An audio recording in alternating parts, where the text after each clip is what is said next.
ẹ mà tún káàbọ̀ sínú ìròyìn tí ò ní ìpàdé ọlọ́mọlé ọlọ́mọlú ọlọ́mọ orílẹ̀-èdè bó lójú ọjọ́ lọ́dọ̀ yín lọ́dọ̀ tiwa protest lọ́tún lósì ìfẹ̀hónúhàn nípa ọ̀rọ̀ àwọn Palestine. Ẹ bá nu ìròyìn ẹ̀yẹn kọ́ la fi léde. Ó dá o ní abala lérèfé ojú fèrèsé náà láti yọjú bó la yọjú sí Lẹ́kí la yọjú sí níbi tí alagbalúgbú omi tó ti gba gbogbo òde kan. Kì í ṣe Lẹ́kí nìkan lójú ti rọ̀nà gbogbo Èkó ni ó sì wá jẹ́ Lẹ́kí nìkan.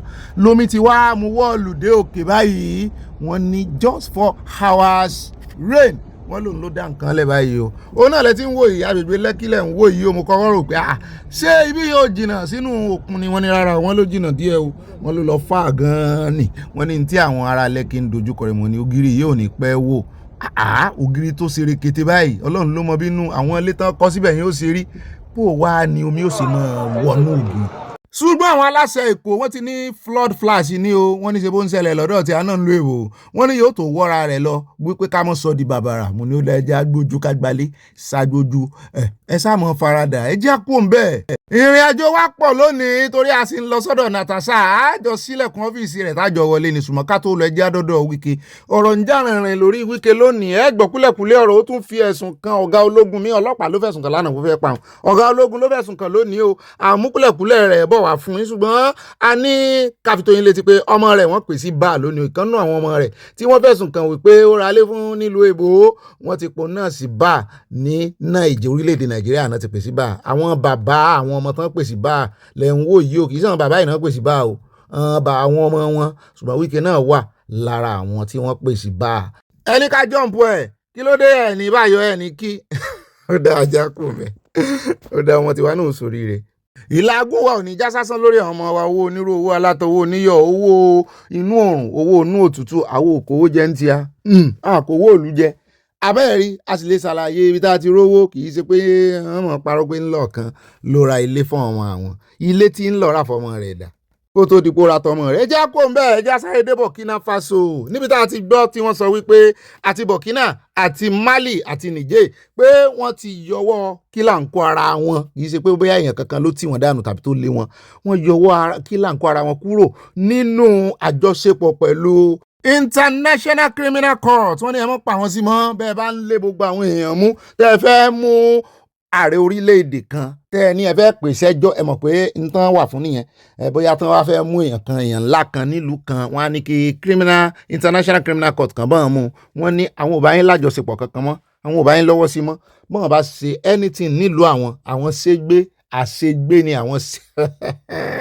ó dáa ẹjẹ́ àpò ń bẹ̀ àwọn náà mọ̀ ń tán rí tí wọ́n fi gbégbé sẹ́nà ẹjẹ́ àdé iléeṣẹ́ ológun arákùnrin ìkànnì àwọn ọ́fíìsì àwọn tẹ́ ń wò yìí lágbẹ́ pé wọ́n court martial wọ́n ní kán rèé fokùn sọ́rùn rẹ̀ kán sì pàdánù wọ́n ní kí ló ṣe kí ló dé wọ́n lòun náà pààyàn ni ìran àmì ìran ọlọ́pàá náà gbébọn fún kí náà ń fìbọn ṣe wọ́n fi ń pààyàn náà ni àwọn náà ń pọ̀ daran àwọn náà ń mú security wà wọ́n ní rárá wọ́n lélẹ́yìí wọ́n ní extrajudicial lórí ṣe iṣẹ́ tán ràn lórí jẹ́ wípé tán bá sì ràn mọ́ níṣẹ́ ẹrú wọ́n máa fi tọmọ jẹ ni wọ́n ní tẹrú ló fi jẹ wípé torí ẹ̀nà náà sì fẹ́ pa nípa ẹrú kán fòkun sí lọ́rùn kán rè yàn gẹ̀ dànù wọ́n ló pa oníkẹ̀kẹ́ márúwá ìrè bá a jiyàn lójú títì torí pé o ti wáṣọ ológun torí pé o rò pé o lágbára o rò pé ọwọ́ rẹ ní ìdà òfin wà Nàìjíríà ó sì pa ọmọ ọlọ́mọ breadwinner lé onílé wa ni ó dá àwọ̀ náà breadwinner lé ibì kan ní ọ́ àwọn ó ṣe ìdájọ́ fún ibi tá a ti ń sọ yẹn lọ́wọ́ lárákùnrin kan tó ti pè wá pé ká wá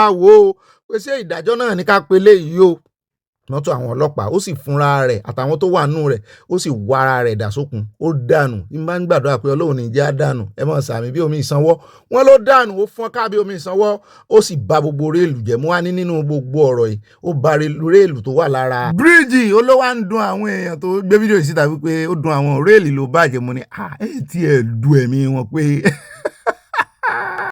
Now they say no be small thing o they still dey look for them so na so they don dey look for them when they go fit see the pickup wey fly enter inside the river so unfortunately they come later see the pickup see am na dem dey carry come out so una don see am na the pickup be this one so na be this so no be small thing o na God we dey beg every day because na God na dey protect the children for this kind thing o so na now dem fit see this thing carry come out na dey see am ó dá ibi tá a ti sọyún lọ́wọ́ làwọn ọmọléeṣẹ́ ológun míì ni wọ́n tún ti pàkíyèsí wá sí wípé wá wo wọ́n fi àjà wọn o Zamfara làwọn wáyé wọn nìkan rèé dojúkọ àwọn báńdíìtì àwọn agbésùmọ̀mí tán lè koko bí ojú ẹja wọn wá ń fi àjà wọn nìkan mọ́ sun just bare grand pé wọ́n lé àwọn kúrò ní pálásì pé ibi tán wá fáwọn ó dàbí ilé ẹrú.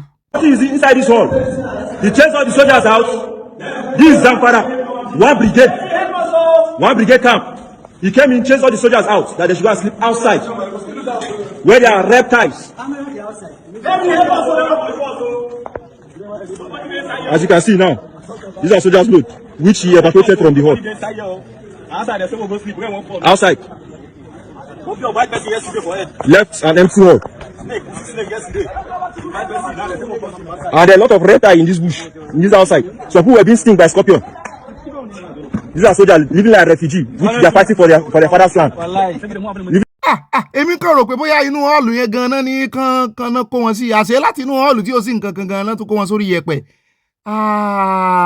Òótọ́ ni o torí irú ibi táà náà ti ṣe kinní rẹ̀ ní Sokoto láwa táà ti ṣe sójà táà jẹ́ àgùnbánirọ̀ oríṣiríṣi ejò orí irú àwọn yanrìn yìí àwọn ejò olóró burúkú sí ni ejò ọ̀gbẹlẹ̀. Wọ́n ti ṣe tírénì ogun náà wá jẹ́ mọ́ tún fogun jà wọ́n.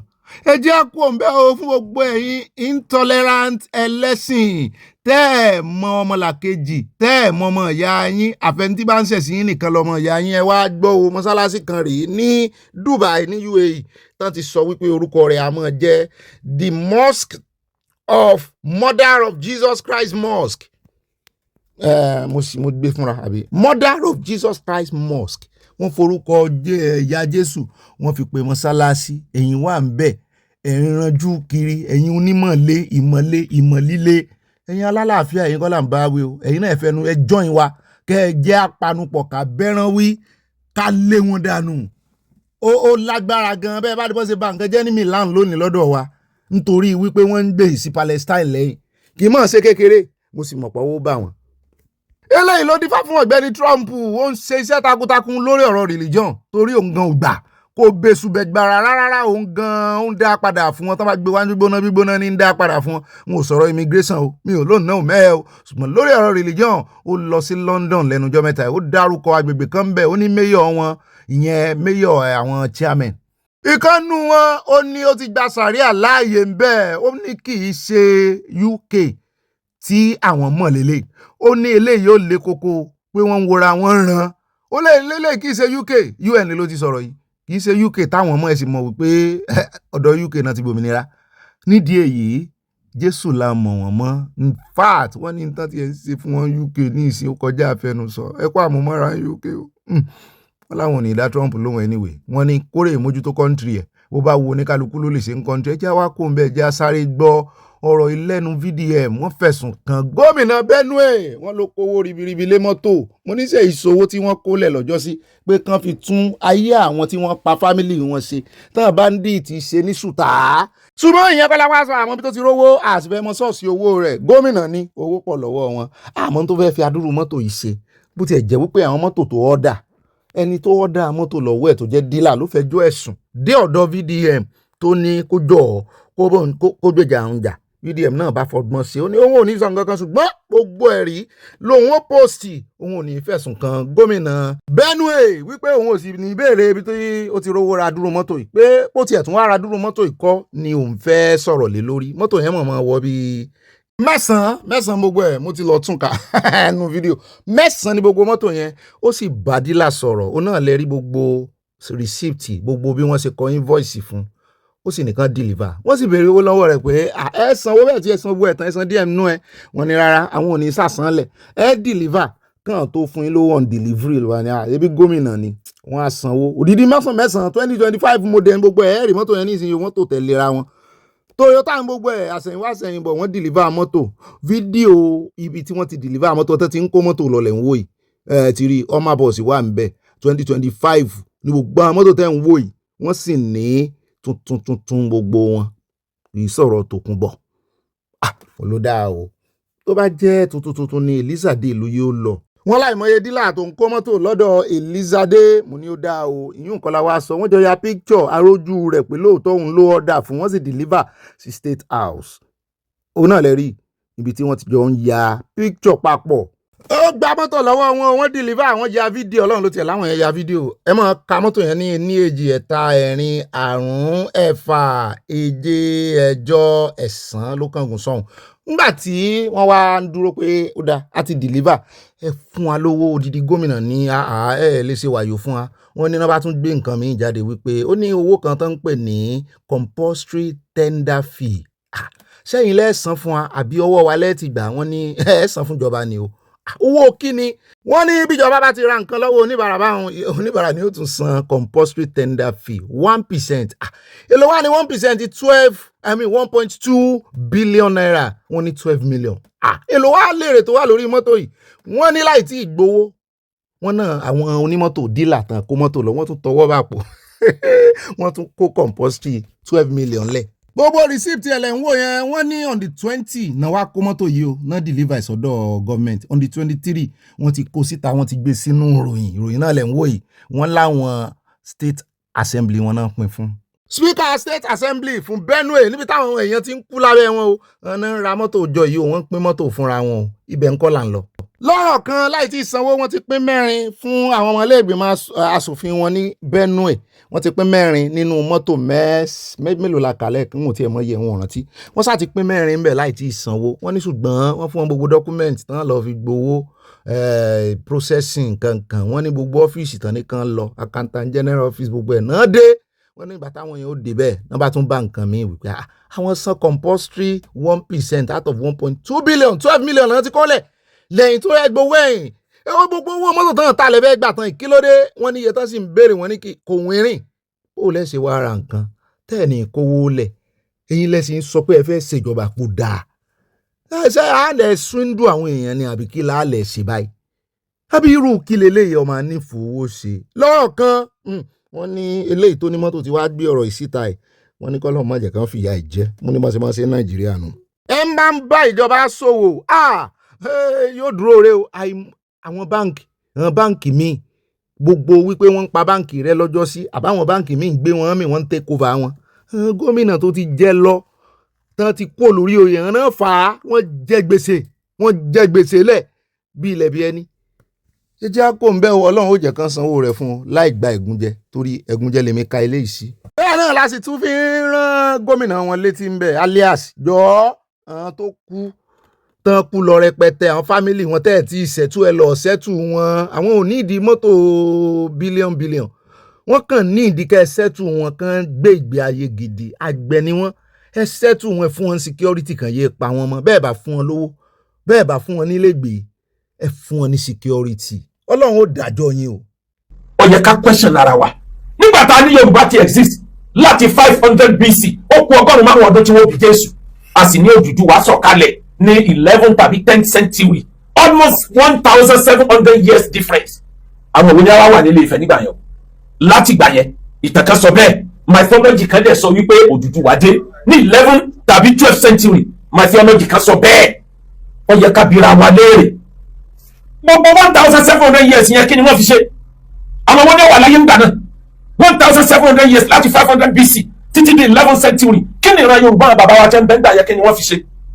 mo wá kan lu ìwé ìtàn mo google mo kàwé kí la bá débi Ilé Ifẹ̀ my theological story mo wá rí wípé Ifẹ̀ mú ìtàn wá fún wa mo kà á nínú ẹjẹ́ nǹka tinú google jáde kọ́mẹ́dà bí ìgbà tí mo mú lórí ìyẹn sọ fún wa wípé nígbà tí Ọlọ́run dá ayé àtọ̀run tán wọ́n ní Ọlọ́run wá Olódùmarè ó wá pe Ọbàtálá ó ní kó wá lọ sí ayé ó dàbẹ̀ pé mo ti sẹ́ǹdẹ̀ sẹ́yìn ó wá pe Ọbàtálá ó ní kó wá lọ sáyé kó wá lọ dá ayé so lele bí Google ṣe gbé wá ní Supreme God Olódùmarè ordered the deity Ọbàtálá to create the heart.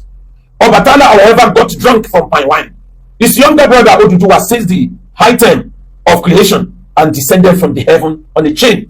Nti wọ́n sọ ni pé Odùduwà òun ló já kíní yẹn gbà lọ́wọ́ ẹ̀gbẹ́ Ọbàtálá ó wá mú chain wá ládòkè sánmà gbogbo ayé wà lómi ó mú àkùkọ adìyẹ lọ́wọ́ ó bu èrùpẹ̀ lọ́wọ́ ó wá da èrùpẹ̀ sórí omi ló wá ń pa láṣẹ pé ilẹ̀ máa fẹ́ ilẹ̀ sì ń fẹ́ lọ àkùkọ adìẹ yẹn ni wọ́n fẹsẹ̀ tàn tó fi dé gbogbo ibi ilẹ̀ dẹ́lẹ̀ ni. àwọn kan ní rárá kò rí bẹ́ẹ̀, ìtumọ̀ Ilé-Ifẹ̀ níbi tí gbogbo ìran Yorùbá ti fẹ̀ wá, ibi tá a ti sàn jáde, ẹ̀yin òpìtàn aníṣẹ́ tá a ṣe èwo látẹ̀lé, bó o ní àwọn generation tí ń bọ̀ sí ní fi wá sí yẹ̀yẹ́, èwo la máa tẹ̀lé ń bẹ̀, tá a bá ní a ti ń bẹ àwọn bàbá wa ti ń bẹ 500 BC ọgọ́rùn-ún márùn-ún ọdún kan tó bí Jésù, mo pè é rí wa pé àárín 1700 years kí la fi ṣe evidence dà, kí ló wà lásìkò yẹn. ọ̀rọ̀ lẹ́tí bọ́ lẹ́nu bàbá yìí o, àwọn èèyàn ti sọ kò bá kún bí ọ̀rọ̀ sí hàn, wọ́n ní wọ́n ń sá kíjokíjo, wọ́n ń sá pamọ́ sẹ́yìn kankan, wọ́n lálábòsí ni hàn, wọ́n ní kì í sọ̀rọ̀ ẹ̀sìn náà ń tojú bọ̀, kán rè é tojú bọ̀ ọ̀rọ̀ ẹ̀sìn wọn. Mo ní ẹ mọ̀ wulẹ̀ bu ẹni ẹlẹ́ni, mo ní ó necessary àwọn náà béèrè ìbéèrè. Alákọ̀ọ́kọ́ ibi tán ti mẹ́ẹ̀ bàbá Akeugba Gold, alákọ̀ọ́kọ́ ibi tẹ́ ti mẹ́ẹ̀, torí èmi láìkì ẹ̀sìn Islam sí nǹkan kan, wọ́n máa gbilẹ̀ nínú ká máa wá knowledge. Ṣé wá rí ibi tẹ́ wá knowledge yín lọ, ẹ ṣe bàbá mistake. Alákọ̀ọ́kọ́ èèyàn bíi tiyín, gbogbo ń tẹ́ ẹ lẹ́ wá lọ Google, ẹ̀ ń wá ìtàn Yorùbá lọ Google. Bàbá ìfọ́ni ìtàn Yorùbá lẹ́ ń wá lọ sórí Google, wọ́n ti bí ìyàláyà Google kí ìran ìtàn Yorùbá tó dé. Ṣé gbogbo àwọn oríṣiríṣi àwọn èèyàn, ọmọ inú yín, ọmọ tí ò tó yín, ó wà lára àwọn tó kọ ìtàn yẹn. Tẹ́ ẹ bá wá lọ ka nǹkan tẹ́ ẹ ṣe research lórí Google yín o, torí ẹ sọ pé ẹ kàwé mi orí Google ẹ lọ, bóyá èmi ni n ò sì gbọ́ débẹ̀. Bẹ́ẹ̀ bá wá ṣe research yín lórí Google, ẹ mọ̀ béèrè lọ́wọ́ Google pé answer tó fún yín ta ló kọ, àìmọye ẹ̀dá ìkọkúkọ lórí Google. Ọ̀pọ̀lọpọ̀ àwọn rò pé bá ti lórí Google àwọn ti kógojá, àwọn ti ṣe research tán. Irọ́, àwọn náà ń lo Google. AI tó ti wá dé nísìn, imagine kí AI máa sọ ìtàn yín fún yín. Yín náà ẹ̀mẹ́hẹ̀ n tó yẹ káwọn ọmọ yín wá mọ̀ béèrè lọ́wọ́ yín, lẹ́yìn lọ́n béèrè lọ́wọ́ Google. Ojú yín dà yọ̀gò lẹ́ lọ́n béèrè lọ́wọ́ Google. Bàbá yìí lẹ́ wá ń béèrè question lọ́wọ́ tiwa according to ń tẹ́ lọ́ka lọ́wọ́ Google. Àwa ló yá bí ẹ̀yin àgbàlagbà tẹ́ ẹ̀ mọ̀ story. Má bá sì bá bí ní story Saudi nísìn, gbogbo ẹ̀ lẹ́tùkalẹ̀ fún wa. Abẹ́ rí ibi tí mo mọ̀rọ̀ lọ ni, èmi ò ní dán lóhùn. Àwọn tó mọ ìtàn tán lè sọ dáadáa tí ó fi yé wọn kán lọ fẹ̀, ọkù lé wọn fẹ̀. Ṣùgbọ́n tẹ́mi wọ́n pàkíyèsí wá sí ni o, ṣùgbọ́n wọ́n lábòsí wà nínú ọ̀rọ̀ wọn, tó ráwà gan-an àmọ́ fáwọn olórí ṣàbòsí, bẹ́ẹ̀ bá ṣàbòsí àmọ́ mọ̀. So nídìí èyí, wọ́n bá bí bàbá yìí lójú oorun wípé bó ni wọ́n ṣe ṣẹ̀dá Mẹ́kà, ẹ sọ nípa Muhammadu fún wa, ẹ sọ nípa kínní gẹ́gẹ́ bí scholar tán jẹ́ tí mo ṣe respect wọn. Wọ́n ní kálòlò, wọ́n ní fìkan pé méjì, wọ́n ní fòlòlò fọ́hùn. Wọ́n sọ fún wa ọmọ Yorùbá ni o, wọ́n wá sọmọ Yorùbá ni sá. Akeugba Gold, sórúkọ mi ò mórúkọ wọn gangan o, torí kò sí orúkọ Yorùbá lára Akeugba Gold. Keugba, ó dá ẹ mọ̀jà ara sọ̀yún. Ṣùgbọ́n tí mo fẹ́ sọ ni wípé táwọn bá sọmọ Yorùbá ń tààrà torí èdè mi ò gbédè mi lẹ́nu wọn mọ́. Ó dà pé Ìbàdàn ni wọ́n ọmọ Yorùbá ni wọ́n. Yes, mo ti rántí ọmọ Yorùbá ni. Torí kíyàn kó mọ̀ tún díjà tó bá jọmọ Yorùbá ni a jẹ́ wípé àwa kọ́ lẹ́wà bí ń question o. A fún yín ní 7 days à ń padà bọ̀ wá bá yín, ẹ lọ ṣèwádìí dáadáa, ẹ lọ gbogbo alálágbólé Yorùbá sì ni ó ní kálukú padà ságbólé, ẹ ń bá jù lọ lágbólé bí ò bá mọ̀ tán ẹ wọ́ bóde ẹni kò tó ṣe bàbá. Ní fìtàn sí ẹ mọ́, ẹ wá jáde síta ẹ ń bi àwa nítàn, ẹ ń lọ sórí Google. Ó bóyin kú. Ẹ jọ̀ọ́ o, ẹ má jẹ́ kán confuse wa o. Google àwọn èèyàn ló kọ nǹkan sórí Google o, kì í sọ Ọlọ́run ló kọ o. Àwọn èèyàn tọ́lọ́run dá ló kọ nǹkan sórí Google. Òyìnbó sì lọ́pọ̀lọpọ̀ àwọn nǹkan tán kọ sórí Google. Ẹnu àwa ìnáà sì ti gbọ́ oríṣiríṣi ń tẹ́ ẹ lọ ń káì. Bàbá Akeugba Gold ṣe lè búra wípé ń tẹ́ ẹ lọ kà lórí Google yìí, ẹ tí ì gbọ́ rí kẹ́ tó dórí Google, wọn ẹ tí ì gbọ́ lẹ́nu àwọn Yorùbá rí. Ẹ wo inú àkójọpọ̀ ìròyìn lónìí, ìròyìn bámbẹ̀ lórí ọ̀rọ̀ Natasha bó ṣe padà sílé ìgbìmọ̀ asòfin, adúpẹ́ lọ́wọ́ Ọlọ́run o. Bẹ́ẹ̀ náà ni àádọ́dọ̀ bàbá Fápóńdà, wọ́n sọ yàláyà ọ̀rọ̀ sí ìjọba Nàìjíríà àtàwọn asòfin. Wọ́n ní wọ́n Nàìjíríà ò lè work. Wọ́n ní kí ló dé tẹ̀ ń pa lúrúpọ̀ mọ́ sàpàtà tẹ̀ ń fa gidi mú wa pọ̀. Bẹ́ẹ̀ náà ni wọ́n jẹ́ àmọ̀ wípé Alaafin of Ọ̀yọ́ wọn náà ti make special and newly request báyìí pé náà fẹ́ state tuntun. Náà kan wá ń bú wọn wípé Ìgbòho lẹ́dórí oyè tẹ́tí yá ń béèrè state, mo ní ẹ̀tọ́ wọn náà ń béèrè o. Ẹjọ́ o, ó bá ti jẹ́lẹ̀ Yorùbá náà ń béèrè ẹ̀ sí. Àwọn Haúsá wọ́n rẹwà mẹ́rẹ̀ o, àsọ̀rọ̀ ìlànà ẹ fi wọ́n lẹ̀ o. àwọn kan náà gbèsè wọn lẹ́yìn àwa náà gbèsè wọn lẹ́yìn wọn sì ń bẹ̀ nígbà wọn ti dórí oyè nígbà tó ń béèrè state tuntun wọ́n sì ti débẹ̀ báyìí wọn ní ìgbà kan tójú àwọn kan fi yan àwọn mẹ́bọ. ó dẹjá kó ń bẹ́ o bàbá rí ní tó dẹjá sọ ọlọ́pàá tẹ̀ ń wò yìí láàrin òru gànjọ́ ó ṣe ìrànwọ́ ní o fọ́mọ Nàìjíríà tí táyà ẹ̀ flat ó sì páàkì mọ́tò àwọn ẹlẹgbẹ́ náà wà ń bẹ ṣùgbọ́n nìkan ló jáde àwọn ẹlẹgbẹ́ wọn yẹ arákùnrin wò gẹ́gẹ́ bá a ṣe gbọ́ pé bóyá nǹkan kan ṣe àbò ní nǹkan gbà tán rí pé nǹkan kan ò ṣe táyà flat ni wọ́n fẹ́ máa lọ wọ́n ní ṣùgbọ́n bàbá ìdán dúró wípé rárá ẹ jẹ́ àyẹ̀pù ẹ̀ wọ́n náà yòókù ò jáde wọ́n ní ṣùgbọ́n òun nìkan ló jáde tó sì ẹ̀pù bàbá ẹni tó ní mọ́tò yìí tán sì jọ change táyà lóru ọ̀gànjọ́. ẹ bá ń gbé kùndùsì méje fọlọ́pàá yìí èèyàn dáadáa ni.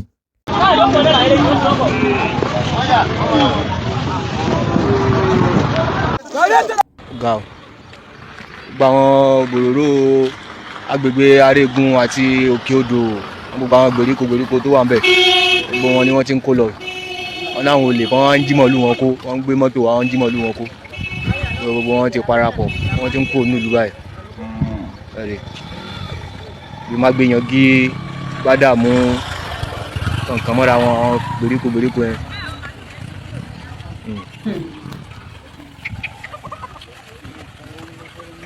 Àwọn àwọn ilé pọ̀ o sọ̀nù o aláìkí ayé àyàn aláìsá òkè o sọ̀nù o yàrá ní láti àlàó kó wáyà kásì.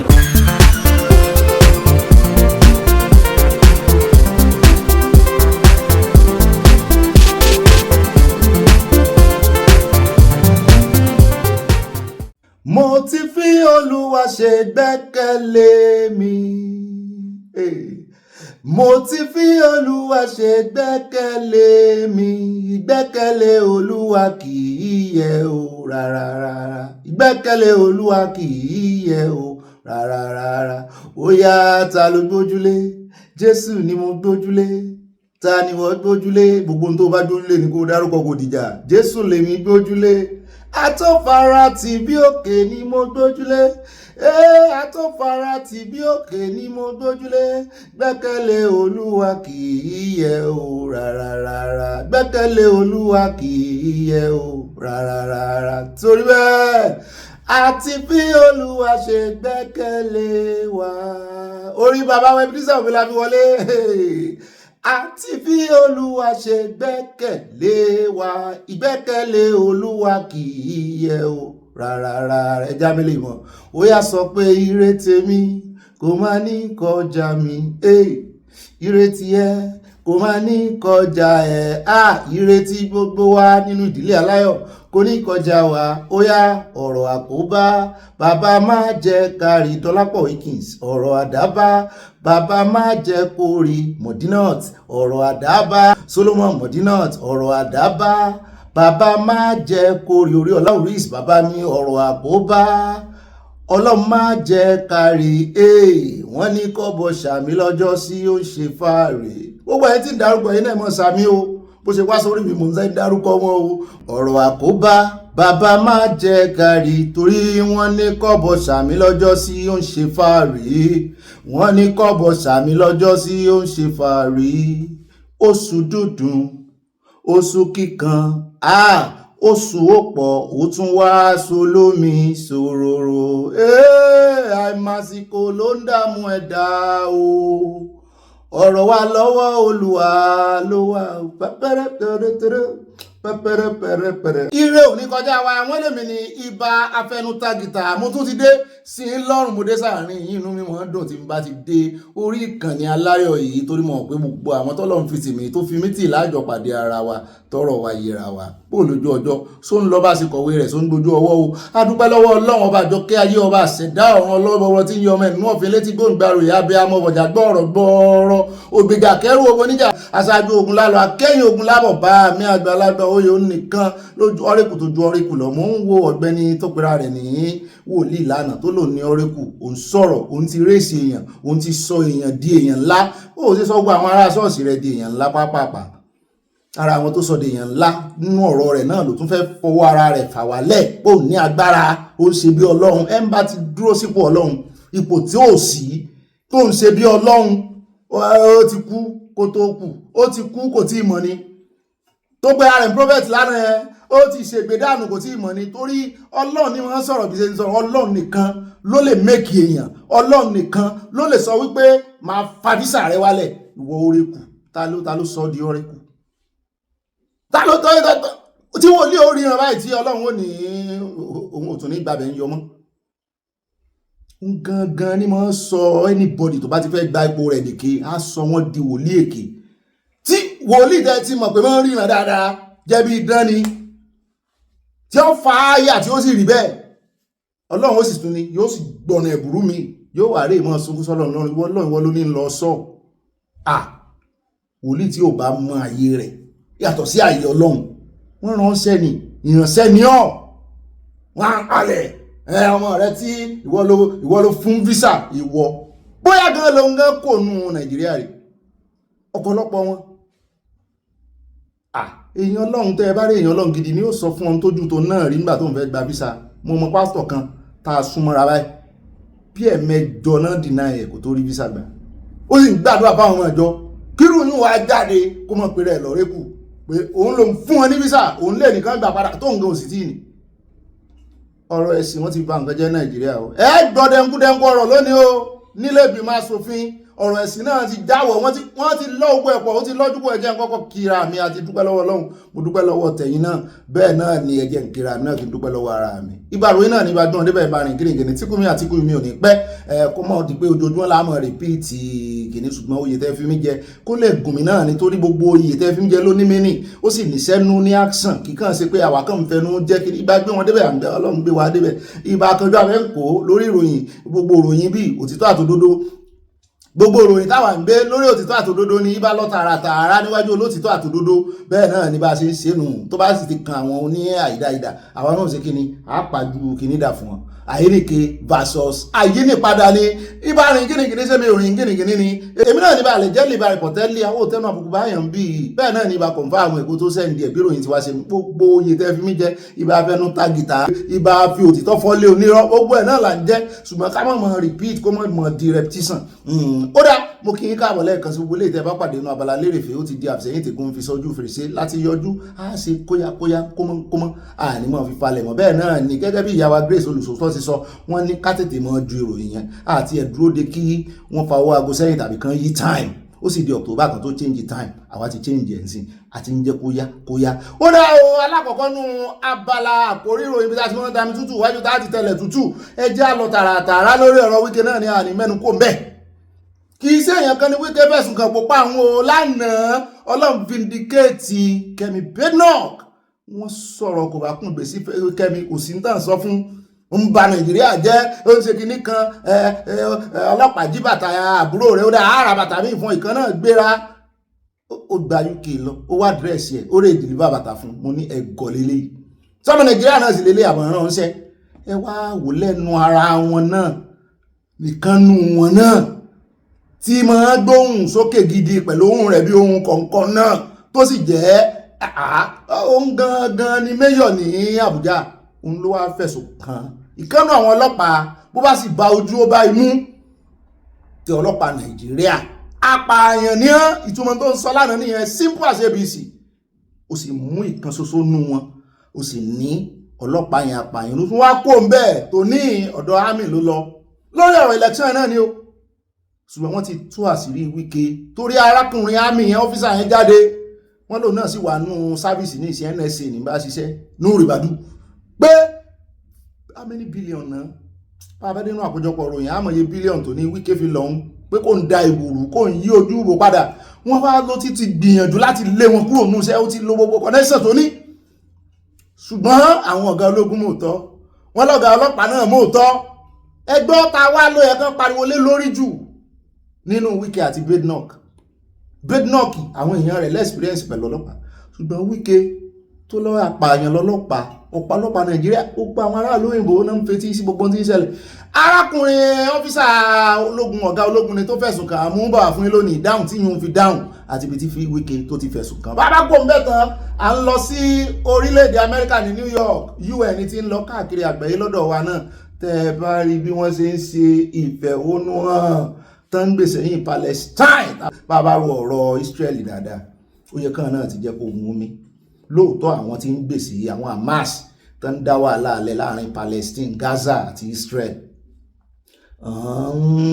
ṣe terrorism ṣùgbọ́n kí Israel náà ó ti tó pẹ̀lú àdúró nǹkan jù ẹni ẹgbẹ́ àwọn ò ní dá wọn lẹ́kùn a ní sọ nǹkan kan sí ṣùgbọ́n àwọn èèyàn tí wọ́n ti ń fa trọ́bù káàkiri lọ́dọ̀ wa ń bì ní Milan wọ́n bà nǹkan jẹ́ gan àkọ́kọ́ rò pé àwọn ti Palestine nìkan ni àwọn ọmọ onílùú gan yí mọ́ wọn àyà ni ọmọ Palestine tó mọ̀ ti dọmọ onílùú ní hàn Italian mélòó lẹ rí láàrin wọn láwọn Italian ara wọn kọ̀ọ̀kan so ayẹkẹ mọ́ bàlújẹ́ ẹ̀ sì gba USA lọ lọ́rọ̀ kan tá a fẹ́ mẹ́nubà lórí ọ̀rọ̀ USA wọ́n ní wọ́n kọ̀ wọ́n fún Nàìjíríà wọ́n fi wọ́n sí ìkan lára UN Security Council láti join pé kí Áfíríkà kan tiẹ̀ wà ń bẹ̀ wọ́n láwọn márùn kan náà ń ṣàgbọ́dẹ̀gbà gbogbo ẹ̀ náà jókòó fẹ́gẹ̀rẹ̀ mo ní kí ni Nàìjíríà ní nǹkan ogun wo náà ti ṣe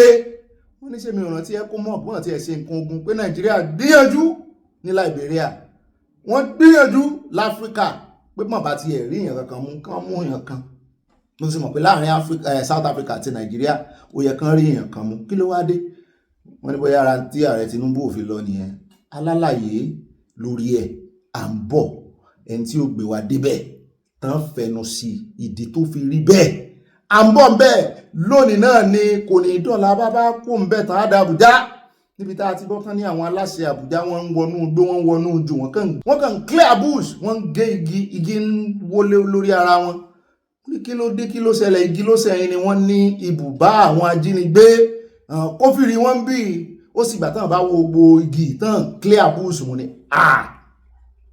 ṣé nítorí pé ẹ fẹ́ mú ajínigbé ní ìsìn ẹ wá fẹ́ kọ̀ sí deforestation ẹ mọ̀ pé lè tẹ́ ìṣe iná léwu ni mo tún mọ̀ global warming ni ẹ sì ń ṣe báyìí ń gé gbogbo ogi àtẹlẹ́yìn tó ti tó gé àtẹlẹ́yìn tí ò tí tó gé ẹ mọ̀ pé òfin ìjọba gan ò fààyè gba deforestation tẹ́ ń wógi ìlú lẹ́yìn nítorí wípé ní bùbá àwọn ajínigbé wà níbí ẹ sì mú ètò ààbò ní kíkankíkan ẹ mú intelligence yẹn ẹ mú lójú páálí tẹ́ fi mọ̀ bí tí wọ́n dúró sí ẹ ní fò ẹ ní torí wípé orí ń fọ́ èèyàn kẹrì gé orí yẹn dànù ebe domi tẹ́ fi wé ọmọ nù àtomi àtọmọ ẹ sì dànù kí ló dé wọ́n ló nídìí bí ò bá nídìí obìnrin ìjẹkùmọ̀lú dá àgbọ̀ ìdí bẹ́ẹ̀ náà lágbọ̀n tí àwọn èèyàn ń sọ lórí ọ̀rọ̀ yìí ibi tá a wá ń lọ báyìí ibi ìyá pẹ̀ ń bẹ́ o yóò sì dùn mọ́ yín mo promise yín à ń lọ sọ́dọ̀ bàbá Fápóńdà àwọn ọmọ iléègbìmọ̀ aṣòfin ọ̀nà pè pàdé lánàá wọn tí ìwọlé padà o àti ẹ̀ ń gbọ́ pé ọ̀ǹdì kìíní kan in October àbá ìgbọ̀rọ̀ ìròyìn pàdé àbá ìròyìn pàdé inú abala sáná wọlé ẹja mọ́ bá eré ìdìbò ẹja mọ́ bá nìyẹn bọ̀ nígbà ní wọ́n pè pàdé wọ́n fẹ́ ṣe constitutional review wọ́n fẹ́ ṣe àlẹ̀mọ́ àyọkúrò wọ́n láti wọ́n kó gbogbo ẹjọ́ gbogbo ẹ̀ ń lọ bí 800 something constitution tán fẹ́ review tán fẹ́ ṣe bàbá Fápóńdà bá pariwo léèyàn lórí múlẹ̀ káre bá ní àwọn àgbààgbà ilẹ̀ Yorùbá tán gbóhùn sókè báyìí tán pọ̀ díẹ̀ sí tí iṣẹ́ èèyàn kan táwọn àwòrán tí iṣẹ́ orin tí olóṣèlú ń kọ làwọn ń gbé tí iṣẹ́ ìlú tó olóṣèlú ń lù náà ń jó sí táàrẹ́ ni tí òye iye báyìí bàbá Fápóńdà gánú sí máìkì wọ́n ní kò lè work wọ́n ní gbogbo akitiyan gbogbo agídí gbogbo kárígẹ́ndì mọ̀dàrú tó fi ń so Nàìjíríà pọ̀ pé Nàìjíríà kì í ṣe ìkan mo ní bàbá ẹ̀ làmọ́lẹ̀ bí ìgbà téèyàn bá mú kẹ́ wọ́n gbé ọ̀rọ̀ yìí wọ́n gbé báyìí lóòyẹ̀ wọ́n sì làmọ́lẹ̀ tó bá di pẹ̀rẹ́ ìtúká lọ̀rọ̀ bá fọ́nká lóníkálùkù wá ń sàtìẹ̀ ń bẹ́ẹ̀ mo ló dá abẹ́ àkíkanjú ní bàbá ẹ̀ bàbá ní Nàìjíríà one Nàìjíríà ò lè work ojú agbàgbé náà ti sọ ẹ̀ tí gbọ́ ẹ bá ti gbọ́ ẹ tún gbọ́ tuntun lára tuntun tẹ́ẹ̀tún wá gbọ́ la tún ti wá ń gbọ́ pé nínú àpérò tí àwọn tó fẹ́ ṣe constitution review constitution àlẹ̀mọ́ constitution surgery ibẹ̀ la tún ti wá ń gbọ́ tán ní òfin Kristẹni náà wọ́n ní wọ́n ń ṣe lọ́wọ́ yóò tó jìnnà wọ́n fẹ́ lẹ̀mọ́ constitution mo sọ lọ́jọ́ sí pé à ń gbọ́ fìrìfìrì pé òfin Kristẹni náà ń bọ̀ àwọn kan láwọn ò fẹ́ àwọn kan láwọn fẹ́ àwọn kan ní bẹ́ẹ̀ fẹ́ àwọn ó ṣe ń tó mú mùsùlùmí lófin tí wọ́n ṣàríà pé ẹni ìwé ẹni tó bá wù ní ìpínlẹ̀ tó bá wù kàn ṣe kí ni kàn adopt ẹ̀ mọ́ ni ó ti ẹ̀ dà bẹ́ẹ̀ ẹ fẹ́ la à ń kìlọ̀ fún yín ẹ ti ọ̀rọ̀ ẹ̀sìn bọ ọ̀rọ̀ governance jihadist ló sì kó bá yín débẹ̀ ṣé Kristẹni wà ní tiẹ̀ àwọn oníṣẹ̀ṣẹ̀ la àgbọ̀pọ̀n lófin wọn títí wọn bọ òfin èmi rò pé àwọn náà lo opportunity yẹn wọ́n mú òfin lára fa òfin ìṣẹ̀dálẹ̀ òfin gbogbo ẹ̀ táwọn náà dúró ṣùgbọ́n ẹgbẹ́ àwọn afọbajẹ nǹkan tó yẹ kán fẹnu sọ̀rọ̀ ìyẹ́ kọ̀ǹpútà AI ní yanba ọba AI sì ti ń gbàràdà ní ìsìn máwọn èèyàn lọ́wọ́ mo jọ gbọ́ 300 million náà fi sign artist kan olórin ẹni kí ló kọ rẹ̀ AI 300 million làwọn olórin tó jẹ́ èèyàn wá ń kanra pé fẹ́ bá kárí àwọn jẹ́ ni àyàbá ni wọ́n ń bọ̀ lórí àwọn ọba náà ìyẹn ọba tẹ́ẹ̀ bá ṣe déédéé bóyá ọba AI láàmú install ní ìsìn tí ó lè sọ̀rọ̀ dáadáa ọba AI tí ò ní ìbẹ̀rù orí kí n lárí já ńgbà tá a bá rí ìwúlò àwọn ọba ó dá ní mọ́ sọ̀rọ̀ bá wọn ló ti ń le jù ó dá à ń bọ̀ lórí bàbá Fápóńdà ibẹ̀ náà láti wá yọ gbọ́ wọn láláàfin gan-an wọn náà wọ́n mú àbádòfin wá lóòótọ́ àwọn sẹ́ẹ̀ lórí oyè ni o ṣùgbọ́n tó ti wo àwọn lọ́kàn rèé àti wípé àjẹ̀ǹdà táwọn bá ń lẹ̀ àwọn baba ńlá baba àwọn ni wípé kàn tún ní stéètì míì Ọ̀yọ́ ilé Ọ̀yọ́ gangan ní orúkọ Ọ̀yọ́ náà tún fi dá stéètì Ìbàdàn lárò pé àwọn fẹ́ kó nú Ìbàdàn kàn yọ Ìbàdàn nú Ọ̀yọ́ ẹ̀yin náà tún fẹ́ àwọn òkè Ògùn náà fẹ́ ní tiwọn mo ní tó dáa ní proposal gidi ni Ògbómọ̀ṣọ́ nǹkan ìbọn làwọn máa wà àbí kí wọ́n kúkú sọ ìlú kọ̀ọ̀kan di state Ògbómọ̀ṣọ́ state Ọ̀yọ́ state Ìbàdàn state Ìwó state Ìjẹ̀bú-Òde state Rẹ́mọ state Ṣàgámù state kí wọ́n gbọ́ ẹni state tí ìmọ̀ ọlọ́kọ̀ ti ń wáyé ara tó ń mú ara kan bàbá Fápóńdà nìyẹn wípé ẹ kàn ń lẹ stíkà mọ́ stíkà táyà túùbù táyà tó ti jò lẹ̀ mọ́ rántí ìgbà tí táyà mi mọ́ ọjọ́ ìgbà tí mò ń sọ lára ó ní kan cool patch ó ní kan hot patch wọ́n máa ń gbé kan kárí iná fọkanáísà wọ́n máa ń fi kíní lẹ̀ ìkan gọ́ọ̀mù tútù yún kọ̀là wá sọ àbọ̀ lọ́dọ̀ bàbá Fápóńdà wọ́n ganu sí máìkì wọ́n sọ̀rọ̀ lẹ́rẹpẹtẹ in fact wọ́n kanjú abẹ́ ń kó bàbá tí wàá kó ń bẹ̀ tán á wà yà lọ́dọ̀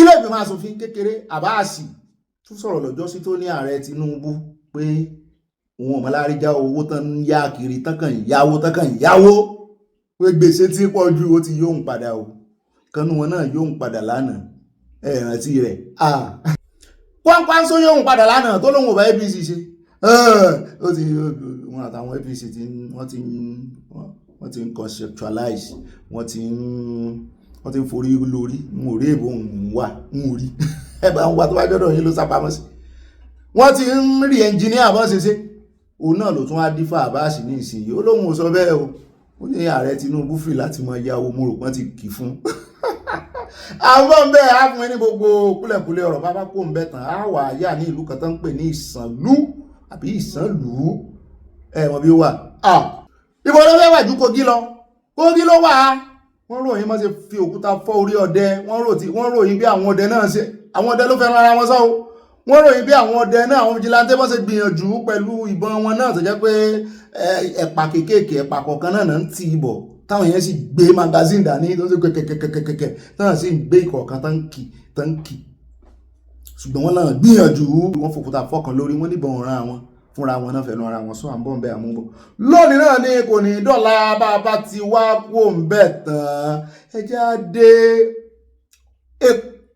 náà abala sanáwọlé lélẹ́yìí ó ti wà abala sanáwọlé ẹjẹ́ àfẹlẹ́ ìkádìí ẹ̀ńlẹ̀ ẹjẹ́ àdọ́dọ̀ Fùbárà dọ́dọ̀ ààrẹ Tinubu lánàá àwọn ẹ̀bá tó ní kí ló ń wá kiri Fùbárà gan-an kí ló fẹ́ káwọn ọmọ ẹ̀yẹ Rivers mọ̀ rò pé ṣé o fẹ́ join APC ní àbí tìbò ó sọ̀rọ̀ lẹ́yìn ìgbà tó kúrò lọ́dọ̀ ààrẹ arí bó ṣe wọlé àtúnrí bó ṣe jáde táwọn èèyàn ti ẹ̀ ń bú ààrẹ wípé kí ló dé ẹ̀yin tó yẹ kẹ́ ẹ wà ní UN kẹ́ ẹ wà lọ́dọ̀ àwọn akẹgbẹ́ yín ẹ wà Nàìjíríà ẹ̀ ń ṣe local champion àyà ní kán mọ̀ bú ààrẹ o pé sọ́wọ́n mọ̀ pé wọn rántí pẹ́sẹ̀ ń dun ààrẹ ni pé kì í máa ṣe event kékeré ní UN meeting kì í máa sọjọ́ kan náà fi ṣe pé ààrẹ sì ti sọ fún báwọn olórúkún ṣé ẹ bẹ́ẹ̀ borúkún wọn jẹ́ ni orúkún wọn mọ́nẹ́ẹ̀jì bóyá change ẹ̀ ni bóyá plastic náà fi ṣe àmọ́ o ṣùgbọ́n wọ́n sọ pé ẹsẹ̀ ń dàn á sì máa ń rí wọn mosque táwọn gbé àga kékeré fún wọn ṣé ààrẹ ni kó wá lọ náà rò àyà nìyẹn iṣẹ́ excuse ọ̀gá mi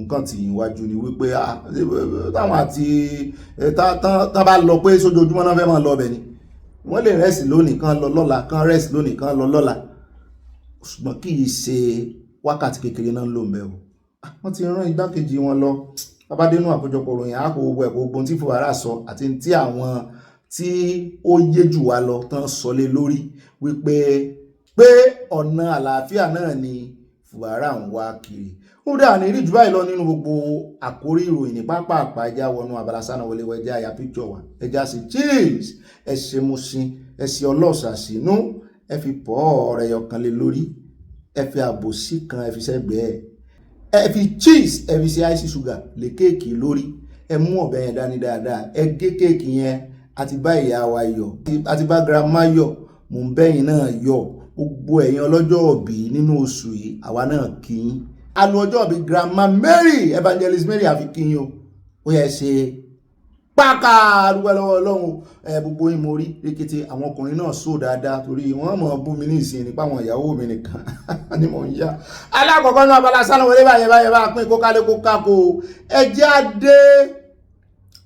adé ọ̀dọ̀ àwọn ẹlẹ́gbẹ̀mọ aṣòfin gan tààràtààrà lọ́dọ̀ Akpabio wọ́n ní ẹ̀mọ́ retí àwọn lọ́dún 23 tán dámọ́ o mo ní kílẹ̀ ní ẹni 23 tá a ti rò pé èrè ní Natasha ó padà tí ó wọlé padà bóyá rò pé ilé ẹjọ́ tán lọ lánàá bóyá wọ́n rò pé wọ́n máa mú mọ́lẹ̀ kàn wọlé lónìí tán bá ti mú mọ́lẹ̀ lánàá kàn wọlé lónìí wọ́n wá rí pé wọ́n rí mú mọ́lẹ̀ àbí aṣáṣọ fún yín lánàá pé wọ́n postpone ẹjọ́ Natasha náà ó ti fẹ̀sùn mí kàn wọ́n ó ní double standard níjọba Nàìjíríà ń lò fún ó ṣe wá jóni tó yẹ kẹ́ ẹ wọlé padà kí ni excuse tẹ́lẹ̀ wọlé mọ́ ó tún di on the 7 almost another 2 weeks nìyẹn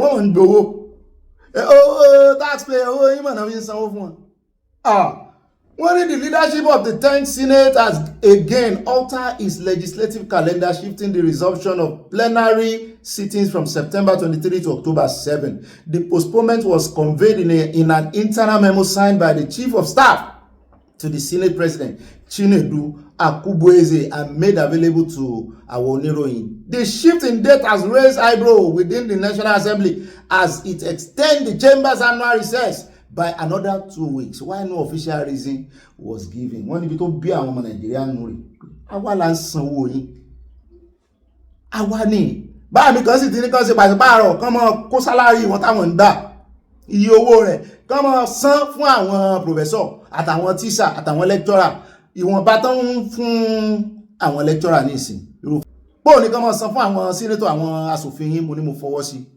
ṣùgbọ́n àti ìmọ̀ ìdí o ayé sọ ń fò káàkiri àwọn kan ní health issue Akpabio ni mo ní Akpabio tá a rí tó kí ààrẹ Tinubu káàbọ̀ níjẹta àbíjọ́hùn náà dé wọ́n ní bẹ́ẹ̀ ni àwọn kan ní health issue ẹ̀ ní àwọn kan ní lórí ọ̀rọ̀ Natasha ní pẹ́rù ń bá wọn mú ní wọ́n bá ti ń bá wọn ṣe ọ̀sẹ̀ méjì náà fẹ́ wá fi ṣe wọ́n ní bóyá wọ́n ń fẹ́ fẹsẹ̀ létọ̀ wọ́n fẹ́ yanjú ẹ̀ wọ́n fẹ́ parí gbogbo ẹ̀ pátápátá ká mọ̀ wò ó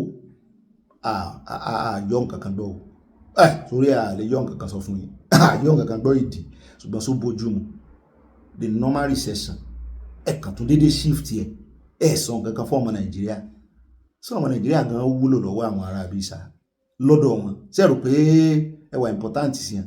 ṣùgbọ́n ibi tẹ́mi àti àyà ta ti ń dárò tá a ti ń pèrò lórí ẹ̀ lọ́wọ́ náà ni a ti gbọ́ wípé wọ́n ní àwọn olólùfẹ́ Natasha àti àwọn tí ń jàfẹ́tọ̀ ọmọnìyàn kan ni wọ́n kọ̀ wọ́n rìn lọ sí ilé ìgbìmọ̀ asòfin lẹ́nu ọ̀nà wọn l'Àbújá. Wọ́n ní wọ́n dàbí ẹ̀dùn wọ́n rọ̀ bí òwe, èyí tó gbé pọtimọ́tò gbé pọtimọ́tò, èyí tó gbé àsíá Nàìjíríà gbé àsíá Nàìjíríà, èyí tó gbé àsíá ẹ̀tọ́ ọmọnìyàn. Wọ́n ní gbogbo wọn tò lọ́wọ́ọ̀wọ́, wọ́n bí èèvọ̀ ara wọn, ṣùgbọ́n wọ́n rọra ń fẹ̀hónú hàn pé lónìí ń jẹ́ ẹni abẹ lọ́wọ́ ẹ̀, pàápàá jùlọ Natasha náà lẹ̀ ń wò yìí. Àti pé bí ẹjọ́ ṣe lọ lánàá, wọ́n lánàá ló ṣẹlẹ̀ o wípé wọ́n láwọn ò ní gbà o ní mú Natasha mọ́lẹ̀. Ṣùgbọ́n bá a ṣe jí láàárọ̀ ìbáyìí, gbogbo bí tá a ti ń rò lọ pé kí ló lè fà á, wọn àjẹkú lánàá ọmọ ké lónìí. À ń wò pé àjẹ́ àná ló pọ̀ ọmọ òní jẹ. À ń wò pé kí ló fà á tí ilé ìgbìmọ̀ asòfin ó ṣe ní àwọn ò ní sí ọ́fíìsì sójú àwọn olólùfẹ́ Natasha àtọmọ Nàìjíríà tó fòótọ́ tán wá justice fún Natasha. Ṣé ojú wa ń bà wọ́n lẹ́rù ni? Àfi bá a ṣe déédéé gbọ́ tán sọ wípé wọ́n ti ṣí ilẹ̀kùn ọ́fíìsì Natasha o. Mo ní kí ni òwe tán ń pa fún wa? Ṣé wọ́n ń tàn wá ni? Àbí wọ́n ń pàrokò ọ̀rọ̀ sí àwọn lárokò ọ̀rọ̀ ni pé ìjà ti tán nú àwọn ò já mọ́. Ẹ jẹ́ á bá Natasha dúpẹ́, ẹ jẹ́ á wò ó bí Clark tí ń halẹ̀ lọ́jọ́ sí mọ́ Natasha àbí ìṣe Clark wọn ni ìkànnù wọn sá ló sá ti sọ wípé àwọn ti já sí ilé o, àwọn náà fọwọ́ ara àwọn lẹ̀, àwọn sì ti já àwọn ní kọ̀kọ́ wúkọ́ àwọn sì ti fi ìrẹsà àwọn ti fi parẹ́. Wọ́n mọ̀ ga o, atótónu kéèyàn tó rí justice Nàìjíríà ojú òfẹ́ bó. Abá Natasha yọ abádúpẹ́ ẹjẹ́ àkọ́kọ́ wò náà. Ọ̀gbẹ́ni Pamílẹ́rìn ó gbé matrasi àti pílò dání. Let Natasha resume. Say Natasha must resume. Natasha must resume. Akabio, you know fit. For where? For how many months? As we don't come, so everything what I need, nightgown, pajamas, even me can make it. As long as it takes, Natasha will resume for our office. Akabio, Nigerians are ready. Since you not think say Nigeria, where madam they? Make the feeling so that you go. They go. Officer, well done. How work? How many of them for Nigeria? Holding Nigerians hostage. Kidnappers there, they carry people for Katsina. Government is not interested in fixing country. Nigerians are hungry. People are jobless. Women are dying from childbirth. Malaria, they kill children. You are to unseal Senator Natasha Akpoti's office. I, Alaafin, the Deputy Director, Sergeant at Arms, hereby unseal the office.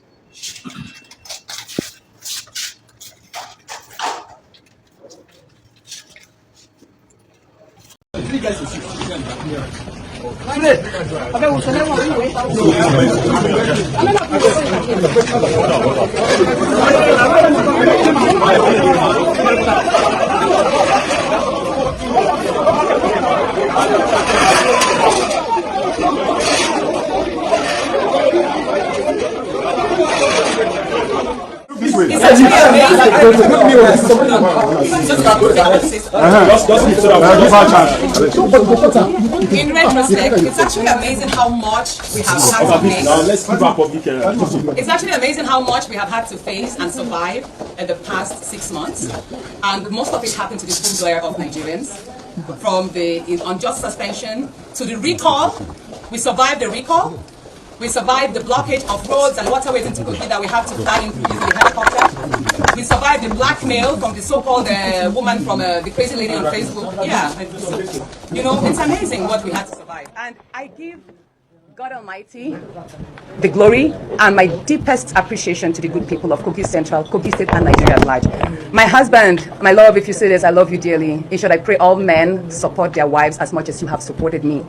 And my children, thank you for your sacrifices. So in everything, it just shows that sometimes it's good to put the institutions to test. We can't cow down in the face of injustice. No one is more Nigerian than us. Senator Akpabio is not more of a senator than I am. He's not a governor of this place. And he treated me as if I was his servant or I was a domestic staff in his house.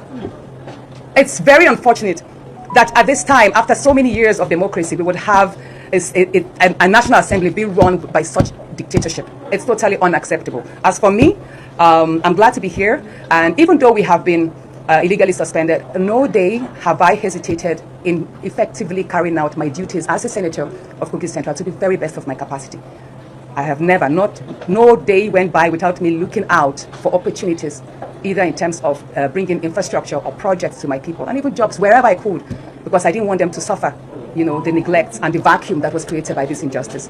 So I thank people like Auntie Obi, Esikwisili, Sister Aisha, Mama P, Peter The Rock, and many others, Dr. Abiola, Yemi of Enough is Enough, Uncle Femi Falana, many Nigerians I can't even call. I've read your posts, His Excellency Atiku Abubakar, His Excellency Saraki, many people who have lent their voices. Thank you. And even political parties, Labour Party, ADC, I saw their statements, and my beloved PDP. Thank you so much for standing up. Nigerian Bar Association, Nigeria Labour Congress. A whole lot of voices. ṣùgbọ́n jọ Natasha jọ so gbàdúrà sanbọ gbàdúrà so kó àwọn ajagun ńlá dání ibi tán náà tì yẹn so gbàdúrà sórí síìtì yẹn kó tó jókòó lé ọlọ́run mọ̀ sọ o. òun náà lẹ́tí rí yẹn àdúpẹ́ lọ́wọ́ ọlọ́run o wọ́n ti hàn sí ilé ọ́fíìsì o wọ́n fọwọ́ ara wọn tì í wọ́n sì fi ọwọ́ ara wọn sí ojúgbà wọn tì í yóò dùn wọ́n gan. Natasha ó padà wọn ò rógun ẹ̀ ṣe bẹ́ẹ̀ náà ni èmi náà mo ti kí lẹ́yìn báyìí o ilẹ̀ ni ó mọ́ bẹ̀bẹ̀ bẹ́ẹ̀ náà ni èmi náà mo ti gbèsè yín lẹ́yìn torí ẹ̀yin lẹ́ ń win báyìí o kó lè tètè padà náà ni lórí sitting arrangement tí mo ní ó bẹ̀bẹ̀ sí ṣùgbọ́n nísìnyí láti fọwọ́ ara wọn sí ilẹ̀kùn kò nídìí ẹ̀bẹ̀ kankan wọn àtijọ́ wà lójú péèjì kan náà gbogbo àwọn tó sì ní mo disappoint àwọn ṣé mi ò disappoint yín mọ́ kí Natasha lè padà náà ni gbogbo atótónu táwa náà ń ṣe. nísìnyí tó ti wá sílẹ̀kùn tí wọ́n ti fún lọ́nà pé kí ọmọ ọlọ́nà kò ráyè lọ kò ní ìdí kó bẹ ẹ̀bẹ̀ kankan mọ́ lórí gbogbo ẹjọ́ tó kù ilé ẹjọ́ ni ó yanjú ẹ̀ mo ṣe lálàyé mo rò pé ẹ rántí dáadáa ní tí mo ní ó bẹ̀bẹ̀ fún náà ni pé lórí ọ̀rọ̀ síìtì wọ́n sì ti ní ó padà báyìí inú mi dùn ṣùgbọ́n lórí wípé ó fẹ́ chájú sẹ́wà mi ó fẹ́ gba pátá ń rí mi àti wípé ó fẹ́ pa mí o ẹ tètè mú wọn o tí Natasha fi ẹ̀sùn kàn wọ́n tán náà fẹ̀sùn kàn Natasha ò gbọ́dọ̀ bẹ̀bẹ̀ ń bẹ̀ wọ́n ẹ̀rí lanidi kó mú jáde. ilé ẹjọ́ ni kó sì mẹ́rin lọ kó fojú wọn gbolẹ̀ bóyá ìsìn látò tiẹ̀ wà mọ̀ torí ẹ̀sùn pé ó fẹ́ pààyàn tó fi ń kanra wọn lẹ́nu ọjọ́ mẹ́ta yìí Wike fẹ̀sùn kàn àwọn ọlọ́pàá ó fi kan àmì náà Natasha fẹ̀sùn kàn àwọn eléyìí náà kó wá fún ìjọba lẹ́rìí tàbá tó bá fún wọn lẹ́rìí gidi báyìí ibi tí ó ti wín ní àwọn tí ń dà láàmú nù àbí wọ́n bá sáà mú ẹ̀rí pé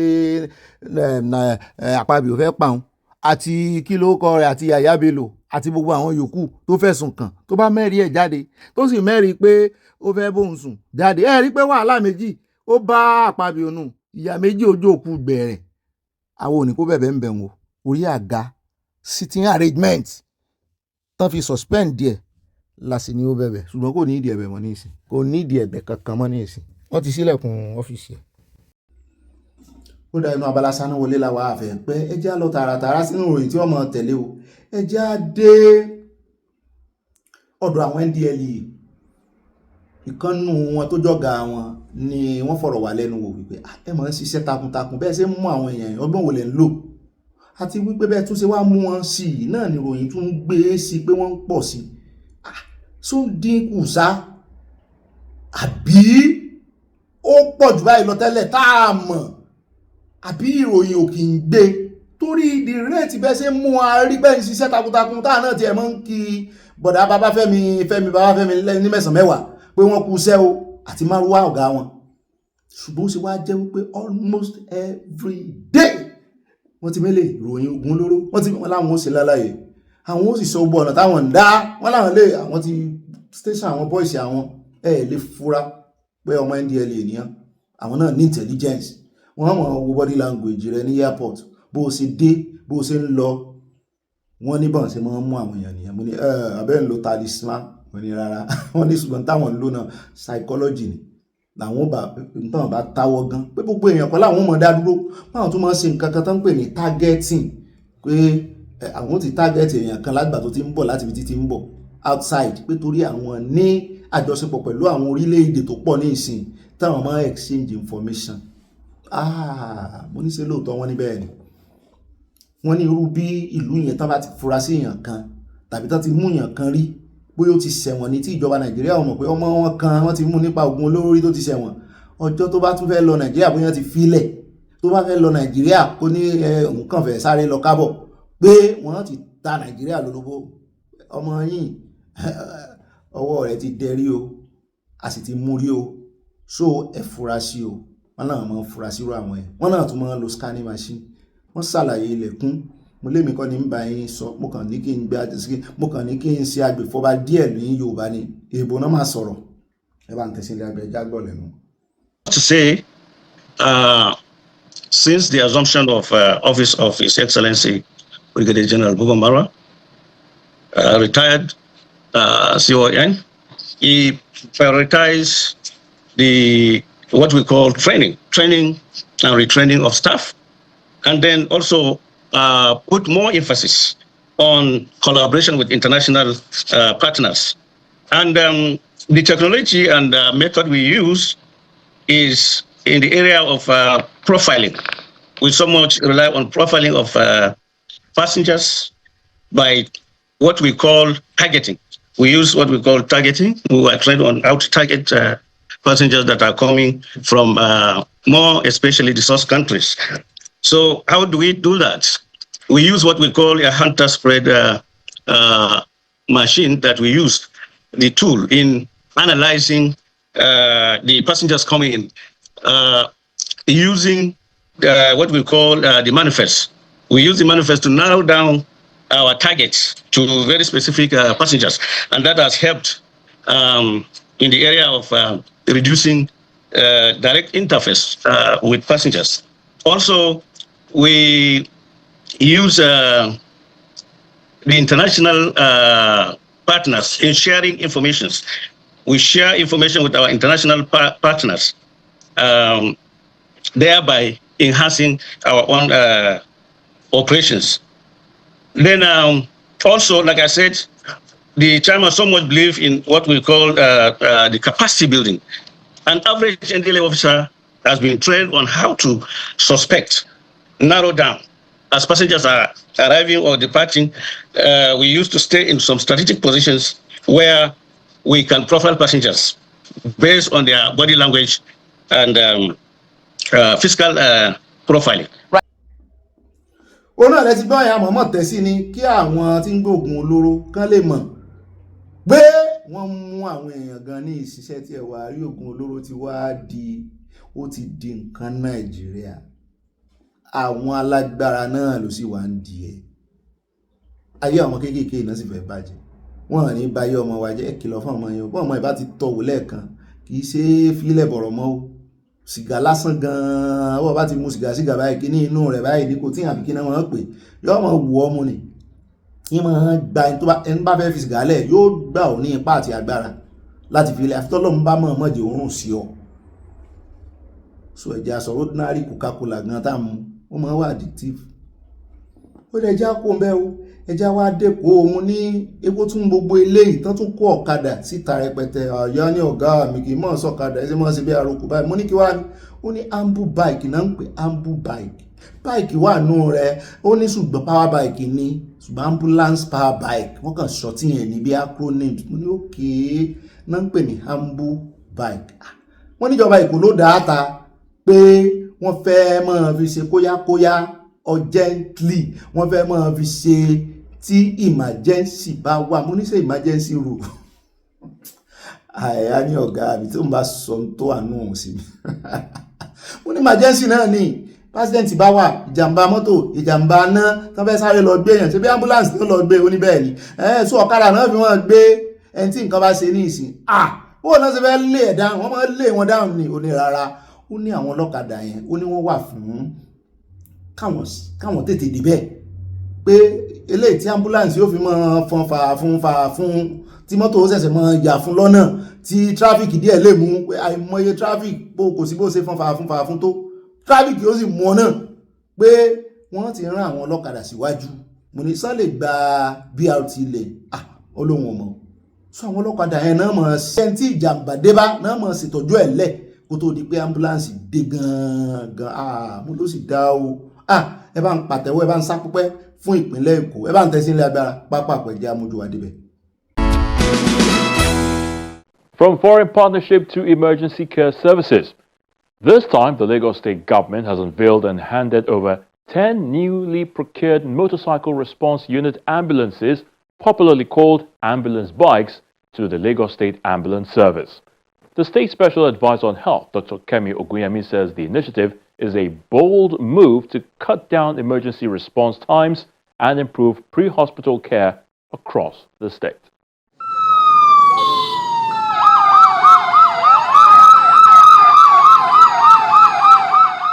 The brand new motorcycle response ambulance units have been unveiled by the Lagos State government through the Ministry of Health to address emergency cases.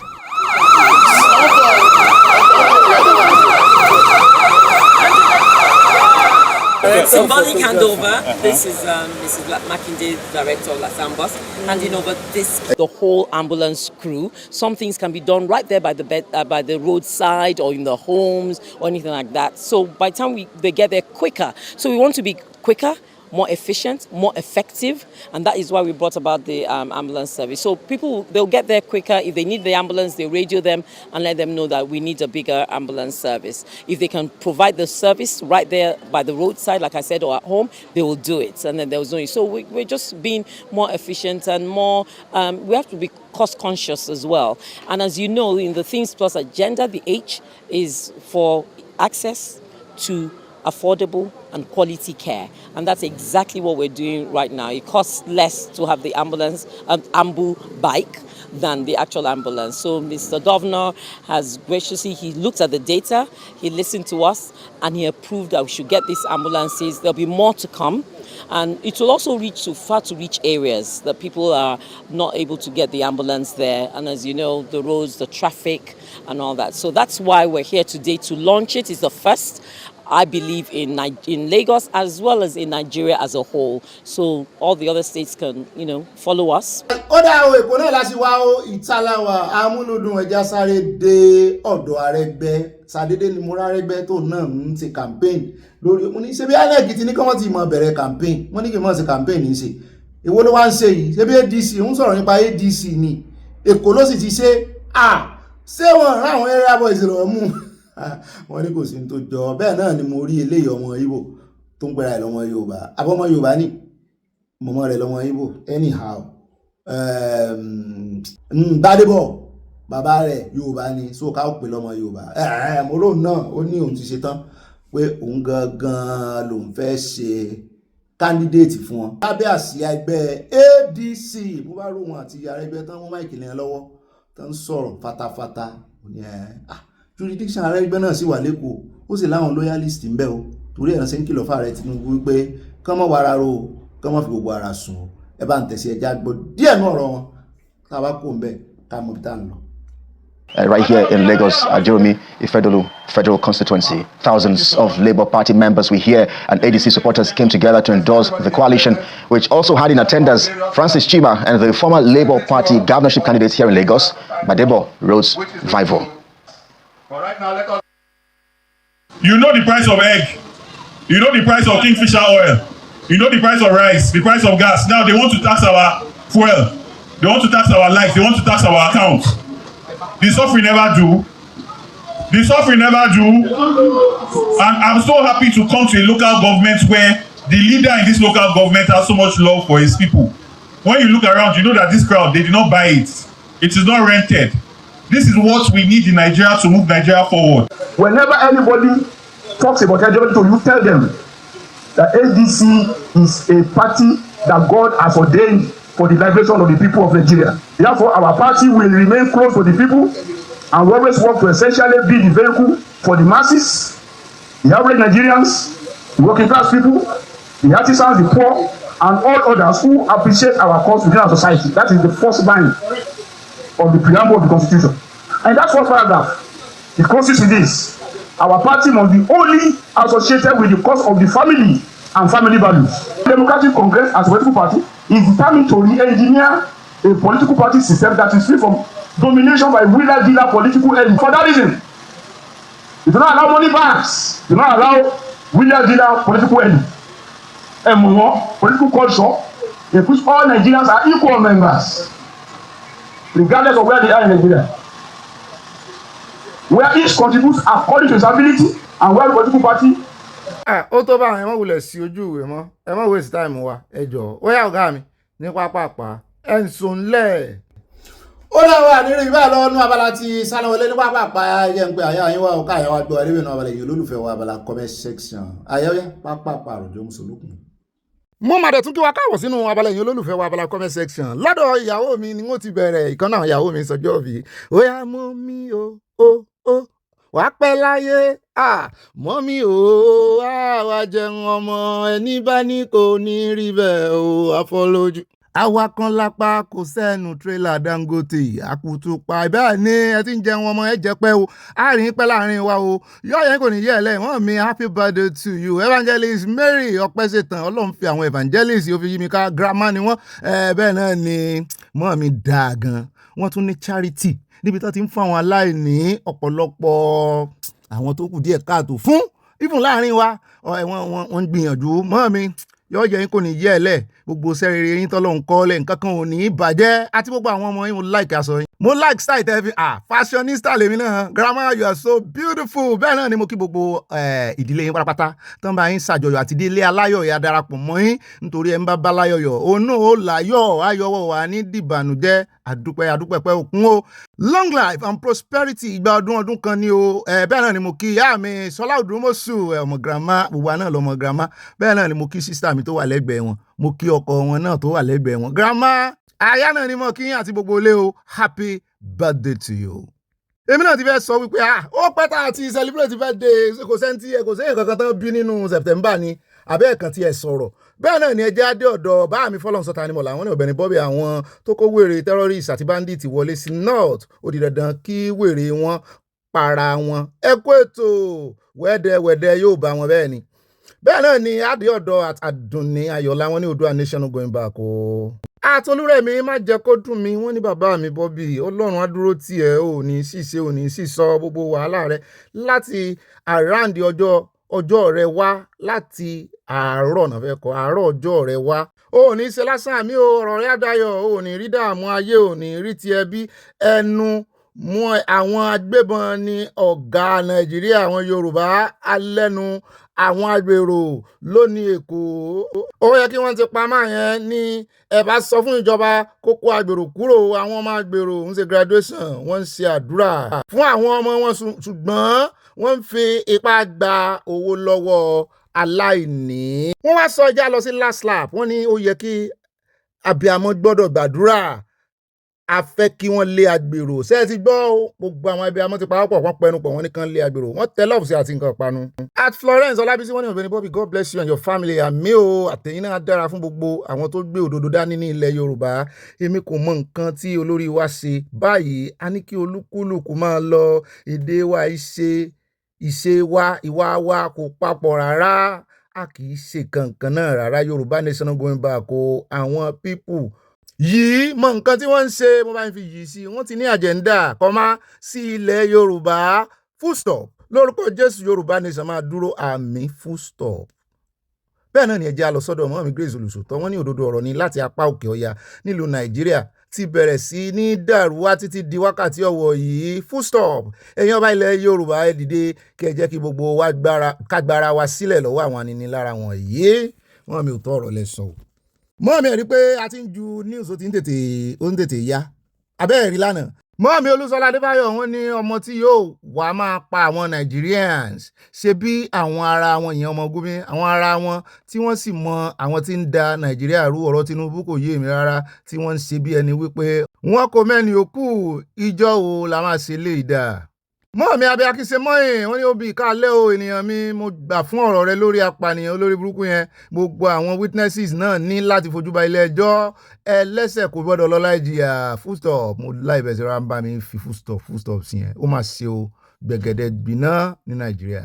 mọ́ mi Mọ̀dínà Solomon wọ́n ní kò ń dùn sí fún yín o ààyè àti ọ̀gá rẹ̀ àwa náà gbé òṣùbà káre fún yín mọ́ mi. wọ́n tẹ̀síwájú wọn ní ló bá tán kwakwa ń sọ ayé léwé nǹkan bẹ abẹ́ẹ̀rí kì í mọ̀ sí kwakwa ń sọ nìkan eléyìí tí ó ní ààrẹ Tinubu ti ń yáwó jù Speaker House of Representatives lọ́jọ́ sí òun náà ti yóò ń padà olóṣèlú Nàìjíríà. At Mississippi Power wọ́n ní I'm so happy that this northerners Nigerian came out and said the truth that there are the people causing problems in Nigeria. Thank you that you can say the truth. That is why our nation needs to separate from Nigeria. Mọ́ mi olórí Sádélótò wọ́n ní General Bobby ẹ̀kú iṣẹ́ takuntakun ayọ̀ ní ayọ̀ rẹpẹtẹ o ó ṣe ní láàánú gidigidi pé àwọn ọmọ Yorùbá kò mọ èrò ibi tí àwọn Fúlàní ní sí wọn láti gba ilẹ̀ àti pa wọ́n ṣùgbọ́n pátì ni wọ́n ń ṣe káàkiri. Free CSI is not a criminal. Oòduà nation going back. Àyà ìmọ̀dó ire o wọ́n tẹ lọ́ọ̀sì àti nǹkan panu wọ́n méjì bíi ti bàbá wa wó lọ́wọ́ lókè. Báàmì Olúkáyọ̀dé Hamza àwọn ní ẹ̀kọ́ ètò ìbà Olúyànnànà ọlọ́ọ̀ni ń to owó tó lolúyànnànà báàmì gbogbo ilẹ̀ sáfẹ́ fún mi tán. Wọ́n ní ẹ̀tọ́ Wike ti di báńkárèrè Ọlọ́run àlàáfíà kò ní fi wá sílẹ̀ àmín. Mọ́ọ̀mí Olúfúnkẹ́ Fájimọ́lú wọn ní Bobby wọ́n mọ̀ọ́mọ̀ fi ilé koríko wọn create local government àti ìjáàbù tí àwọn obìnrin wọn ń lò jalè sensor láti gba owó allocation ju ìlú tó kù lọ òótọ́mọ̀ ní bọ́n ṣe pọ̀ tó náà ṣe ń gbólówó owó allocation. Professor Yusuf àti Sanni wọ́n ní yé sọ òtítọ́ nítorí ó wà nínú ẹ̀jẹ̀ wọn. Fáyọ̀ṣe ṣeun tó pe irọ́ lérè sí àkíyèsí akíndanidani. Wind is blowing láti rí fùrọ̀ wọn Daddy Gio said. At Samuel Olúwaṣẹ́gun ní Oòduà nation going back, together we move. At White Timmy wọ́n ní ibà gbé wa débẹ̀ kó ètò ọjọ́ ajé tòní àyà à ń retí rẹ̀ láti sáná wọlé o. At Alákàdá ọ̀pọ̀ ẹbí wọ́n ní ọ̀bẹ̀rin Bobby ẹ̀ ti gbàgbé mi Alákàdá ọmọ onílẹ̀ Yorùbá nation going back Ìgbòho ṣà náà ní Ọlọ́run ò ní gbàgbé wa mo gbàgbé yín tì. The only ọmọ onílẹ̀ tí mo mọ̀ tó ń ta ilẹ̀ lórí òtítọ́ àtòdodo nù. Bẹ́ẹ̀ náà ni at Oyèbímpé Adùn Olúwa wọn ní ẹ kú déédé àkókò yìí o Ọ̀gbẹ́ni Bobby mọ́ mi yọ̀ dá fún yín. At Títílayọ̀ Oyèbánjí mọ́ mi ní nọ́tọ́nà ẹ̀yin lẹ pé báńdíìtì wọ́n sì jẹ́ yín ní o bẹ́ẹ̀ ni ẹ ó fẹ́ lá orí àwọn tí aláìṣẹ̀ tí ẹ pa yóò dájọ́ fún yín ọkọ wa á fi wọ́n pa wẹ̀ẹ́dẹ́ bẹ́ẹ̀ ni àjọ mọ́ mú nǹkan àmọ̀ dà nǹkan sáyà á wọ́n fi wọ́n pa wẹ̀ẹ́dẹ́. Mọ́ mi Hannah ń sùn wọn ní pọ̀ mọ́ mi yọ̀ dá fún yín Oòduà nation go back wọ́n fi nǹkan panu ránṣẹ́ wọ́n sì tẹ lọ́ọ̀fù sí i. Mọ́ mi Fúnmilọ́lá Bello wọ́n ní Ọ̀gbẹ́ni Bobby ibà olóhùn iyọ̀ ayọ̀ kò ní tán nínú ilé yín àmì ẹ sọ fún àyà kó lọ bá wa dá sí gbogbo nǹkan tó ń ṣẹlẹ̀ lórílẹ̀‐èdè Yorùbá love you we love you tí wọ́n tẹ lọ́ọ̀fù sí àwọn bú sẹ́rin ayọ̀ yín ò ní dìbànújẹ́.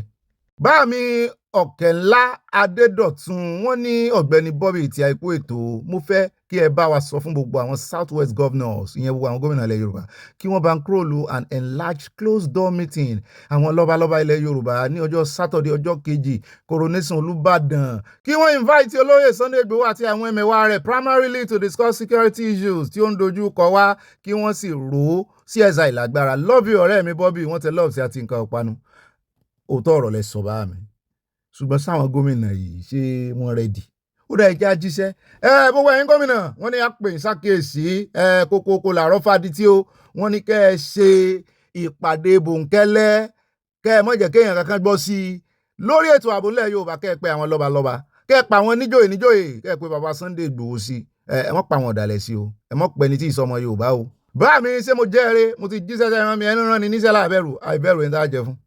Mọ́ mi Ọmọlára wọ́n ní ó Bobby ibà lónìí ni kò ní dọ̀la bẹ́ẹ̀ ni o ọgbọ́n òye àti ọpọlọ tí ẹ fi gbé ìròyìn aláyọ̀ ìkalẹ̀ kò ní dìbàjẹ́ àmì o kí ló ṣẹlẹ̀ ní Nàìjíríà báyìí ńṣe ni ó dàbí pé ìjọba kò lágbára lórí ẹ̀ka àwọn agbésùnmọ̀mí káàkiri ìtàjẹ̀sílẹ̀ ti pọ̀jù kí Ọlọ́run gba orílẹ̀-èdè Oòduà fún wa ní kíákíá mi wọ́n tẹ fúláwà olóòórùn dídùn wọ́n tẹ love sí láti Canada wọ́n thumb up sí àwa náà thumb up padà bẹ́ẹ̀ náà ni ẹja dé ọ̀dọ̀ mọ́ mi Jẹ́mílà Gbájí wọ́n ní bẹ́ẹ̀ ni òdodo ọ̀rọ̀ ni ọkùnrin sọ ṣebí Nàìjíríà yìí náà la wà tẹ́lẹ̀ ibẹ̀ ni wọ́n bí wa sí ibẹ̀ ládàgbà sí gbogbo ogun ajínigbé báńdíìtì yìí àgbọ́rí tá a bá fẹ́ pa irọ́ lókù ayé àwọn APC ní gbogbo àdánwò ìdé wọn ò sì rí nǹkan kan ṣe sí i láti gba Buhari torí Buhari ló gba àwọn Fúlàní láàyè láti máa gbé ìbọn káàkiri Fúlàní ò kì í gbé ìbọn rìn tẹ́lẹ̀ ọ̀pá ni Fúlàní fi ń da ẹran inú mi dùn bẹ́ẹ̀ tí bá ń kọ Yorùbá yẹn ó lọ gírígí bẹ́ẹ̀ náà ni at while with them wọ́n ní Yorùbá in Kwara are not the one that said they are not Yorùbá but Fulani people who are speaking Yorùbá are the one talking sáwọn ojúlówó Yorùbá sàn jáde sí wọn wípé kán gbẹnu dákẹ́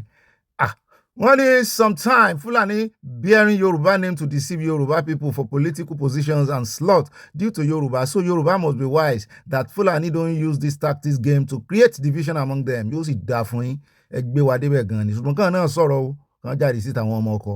At David Dare wọ́n ní Ọ̀gbẹ́ni Bobby ẹ kú iṣẹ́ takuntakun lórí ìròyìn tí ò wọ́pọ̀ tí ẹ fi ń tọ́ wa létí ní gbogbo ìgbà Ọlọ́run ni mọ́ mi ẹ̀jẹ̀ adúpẹ́ lọ́wọ́ Ọlọ́run bó ṣe bá mi náà ni wọ́n ní kí ló dé tí ààrẹ ò lọ sí àjọ United Nations Organization ṣe àwọn pẹ̀sẹ̀ ń dùn wọ́n bóyá wọ́n lè dúró púpọ̀ wọ́n lè dúró pẹ́ Oòduà nation no going back pápá ti dàgbà.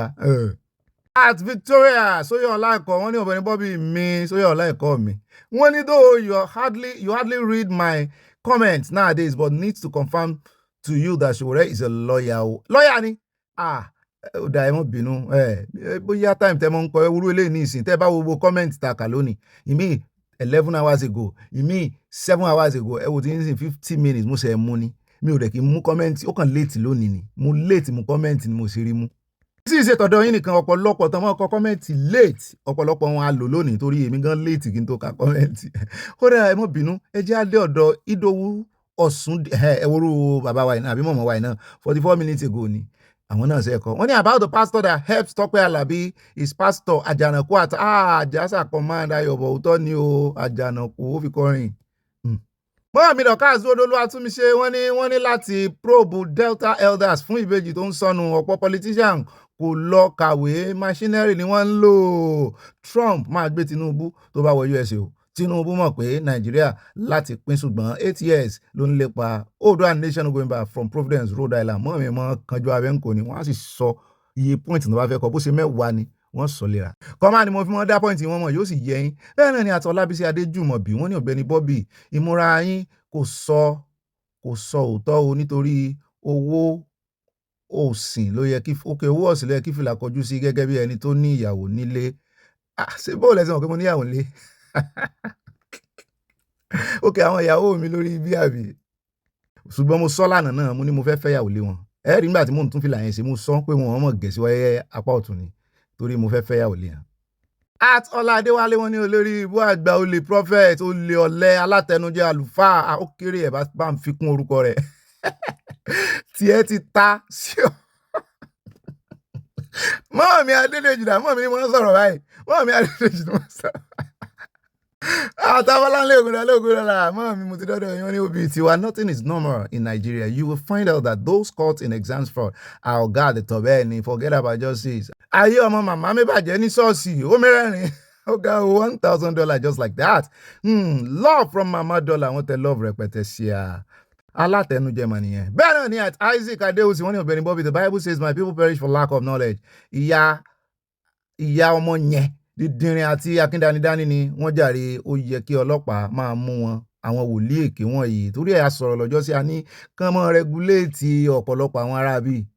Mọ́ọ̀mí ìyá Jésù dá àwọn bínú sí mi lọ́jọ́ tí mo sọ pé ìwọ fẹ́ kán mọ́ rẹguléètì evangelism àbí.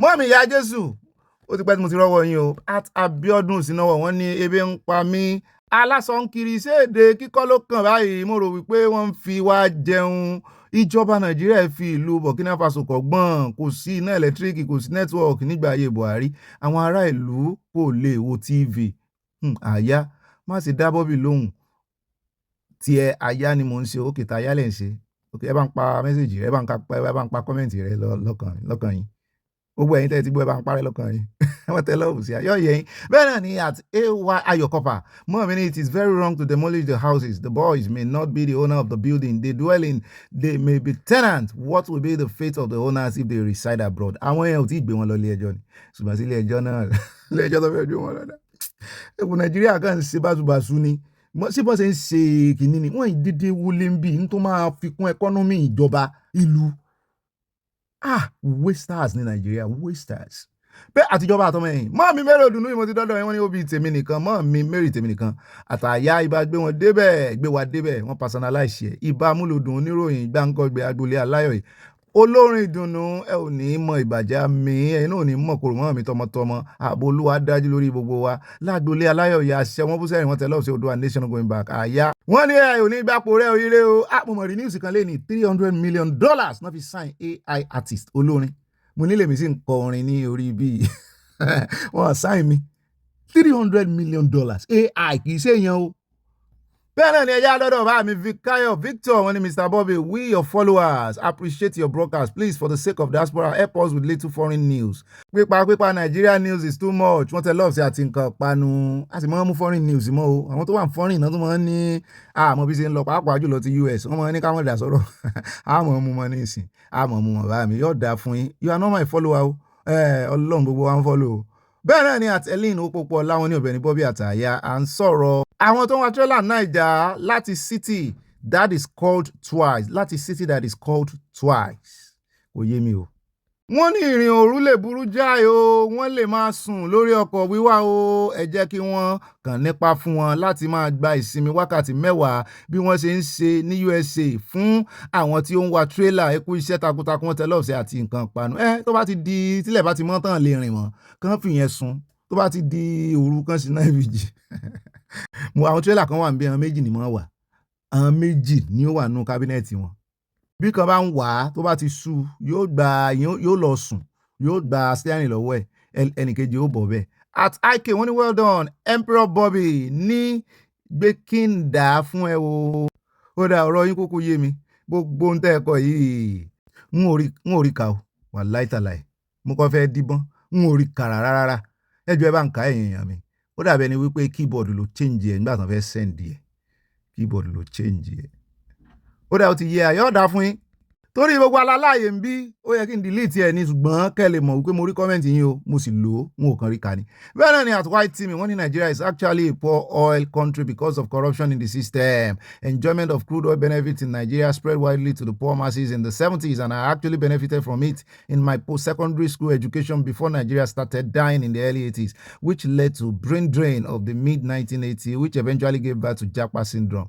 Bẹ́ẹ̀ bá mi wáyé tì mí, a lè sọ pé sọlọ́run ayé mọ̀ pé à ń bú Ọlọ́run ní tá bá ní Nigeria is poor oil country, à ń bú Ọlọ́run ní we are oil rich country, n tá a fi ṣe poor olórí, poor ọmọ ẹ̀yìn ló fa poor mentality, oil sì remain síbẹ̀ tó bá àwọn kan ò ní kí at bá mi orí Ọlọ́run rí wọ́n ní àyà ọlọ́pàá yẹn kò gbà fún Wike ló ṣe ń bàjẹ́ o, bá mi ó kọjá bíbàjẹ́ o, ó lápá àyàn ni ó dẹ̀ ti tẹ bọ́tìn láti dá dúró ṣùgbọ́n kò bọ́ sí ló ṣe bọ́ sórí agbágbé torí ó rò pé gbogbo nǹkan tó ń sọ nísinsìnyí ló ń fẹsẹ̀ múlẹ̀ but ẹ̀sìn Wike ti ń bọ̀ orí Ọlọ́run rí from Dallas ẹ̀sìn ló fẹ́ ṣe yìí o, ẹ̀sìn àgbáyé gidi, ẹ̀sìn àgbáyé sọ̀rọ̀ pé gbogbo nǹkan lòún lè ṣe ni.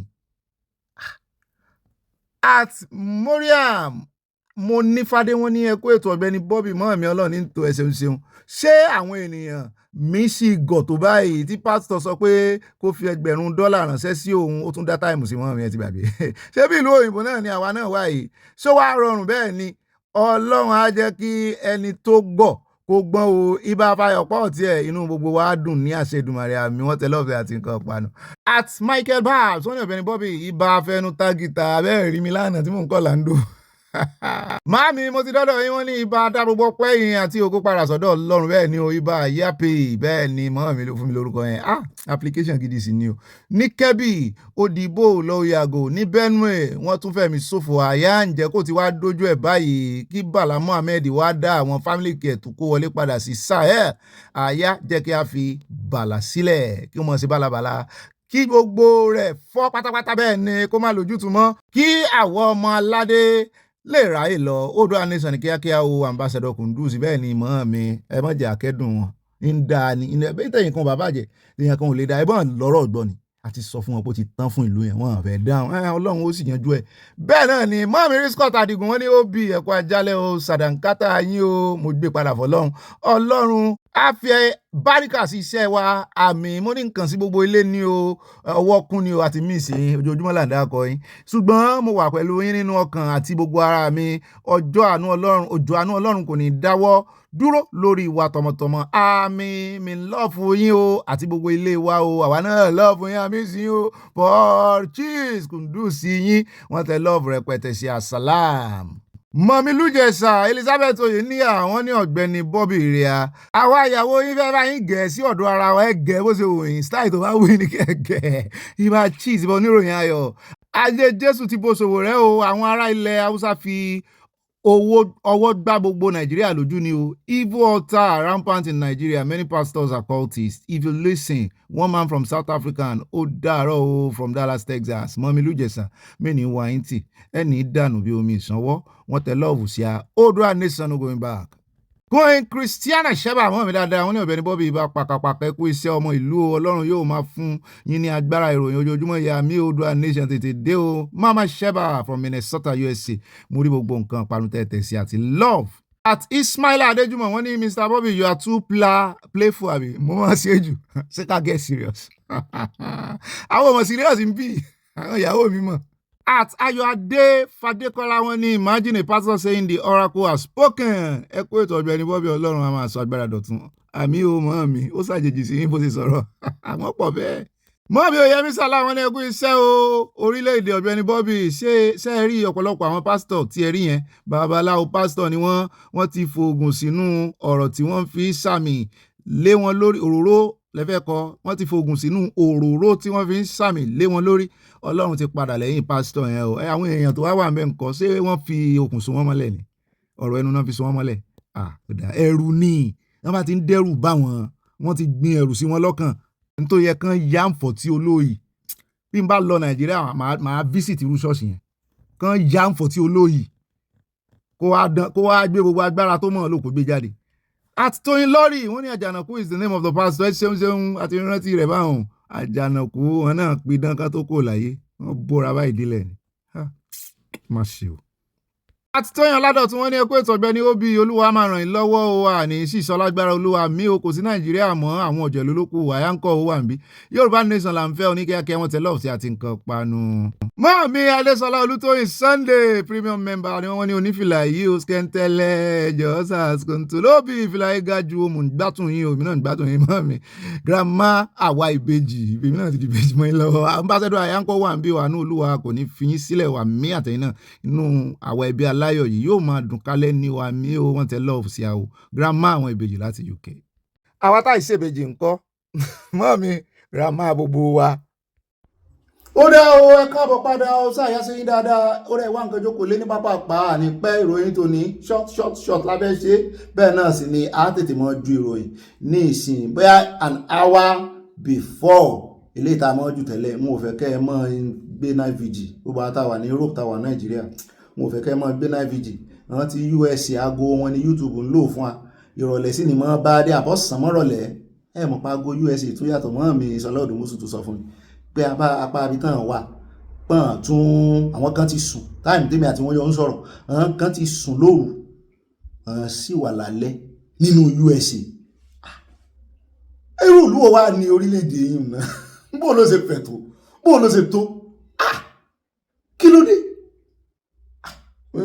kò yé mi o taago tún yàtọ̀ wọ́n náà mí gan 2 hours ahead nínú USA náà mo gbọ́ pé wọ́n ní state kan wà mẹ́tò gbogbo Nàìjíríà lọ mo ló tán ó dá ẹwà nǹkan panu ẹ wá nǹkan tẹ́mọ̀ sọ̀rọ̀ àjíjà ẹ wá wẹ́wẹ́ ọmọdé ni mo jẹ wẹ́wẹ́ àwọn àgbàlagbà náà wọ́n jẹ́ o wẹ́wẹ́ tí a lè mọ́ lọ sí pọ́ọ̀tù káwọn mú tan ajá ìyájá lókìlì àwọn ará Oǹdó ni wọ́n bá wí a lè mọ́ mú ìtàn Ọ̀yá tí ìtàn Òkété tàbí ìtàn ìgbín náà nìtàn ó ní àwọn alákọ̀ọ́kọ́ ń bẹ̀ ẹ wá nǹkan mímu lé mọ́dòdé mi alákọ̀ọ́kọ́ ń bẹ̀ bẹ́ẹ̀ náà ni ẹ bá fẹ́ sanwó ẹ fi àyà pè màámi bá màámi àwọn náà ní ká mọ̀ lo àyà pè báyìí ẹ mọ̀ lo Google Pay àyà pè ní kẹ́ ẹ mọ̀ lọ alákọ̀ọ́kọ́ nù ròyìn tó ní ẹjẹ́ adé Ìsànlú ní Kogi ní ojoojúmọ́ gbàgbós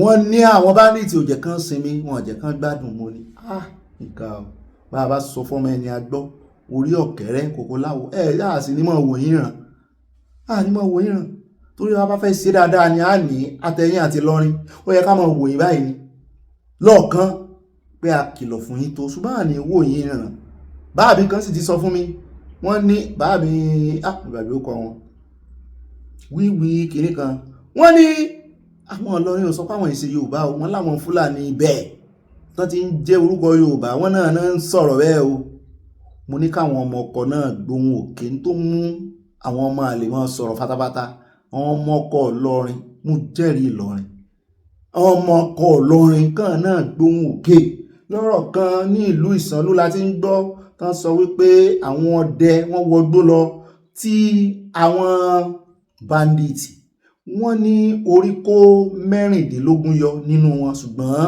wọ́n ní wọ́n mú àwọn méjì nínú àwọn méjì yẹn wọ́n ní wọ́n fi òkúta fọ́kàn lórí wọ́n yìnbọn títí ìbọn ò rán imagine wọ́n ní nínú oko yẹn náà ẹni tán fìbọn fọ́ lórí ibi tó ti ń sáré lọ eré àsájù wọ́n ní wọn mọ̀nà mọ́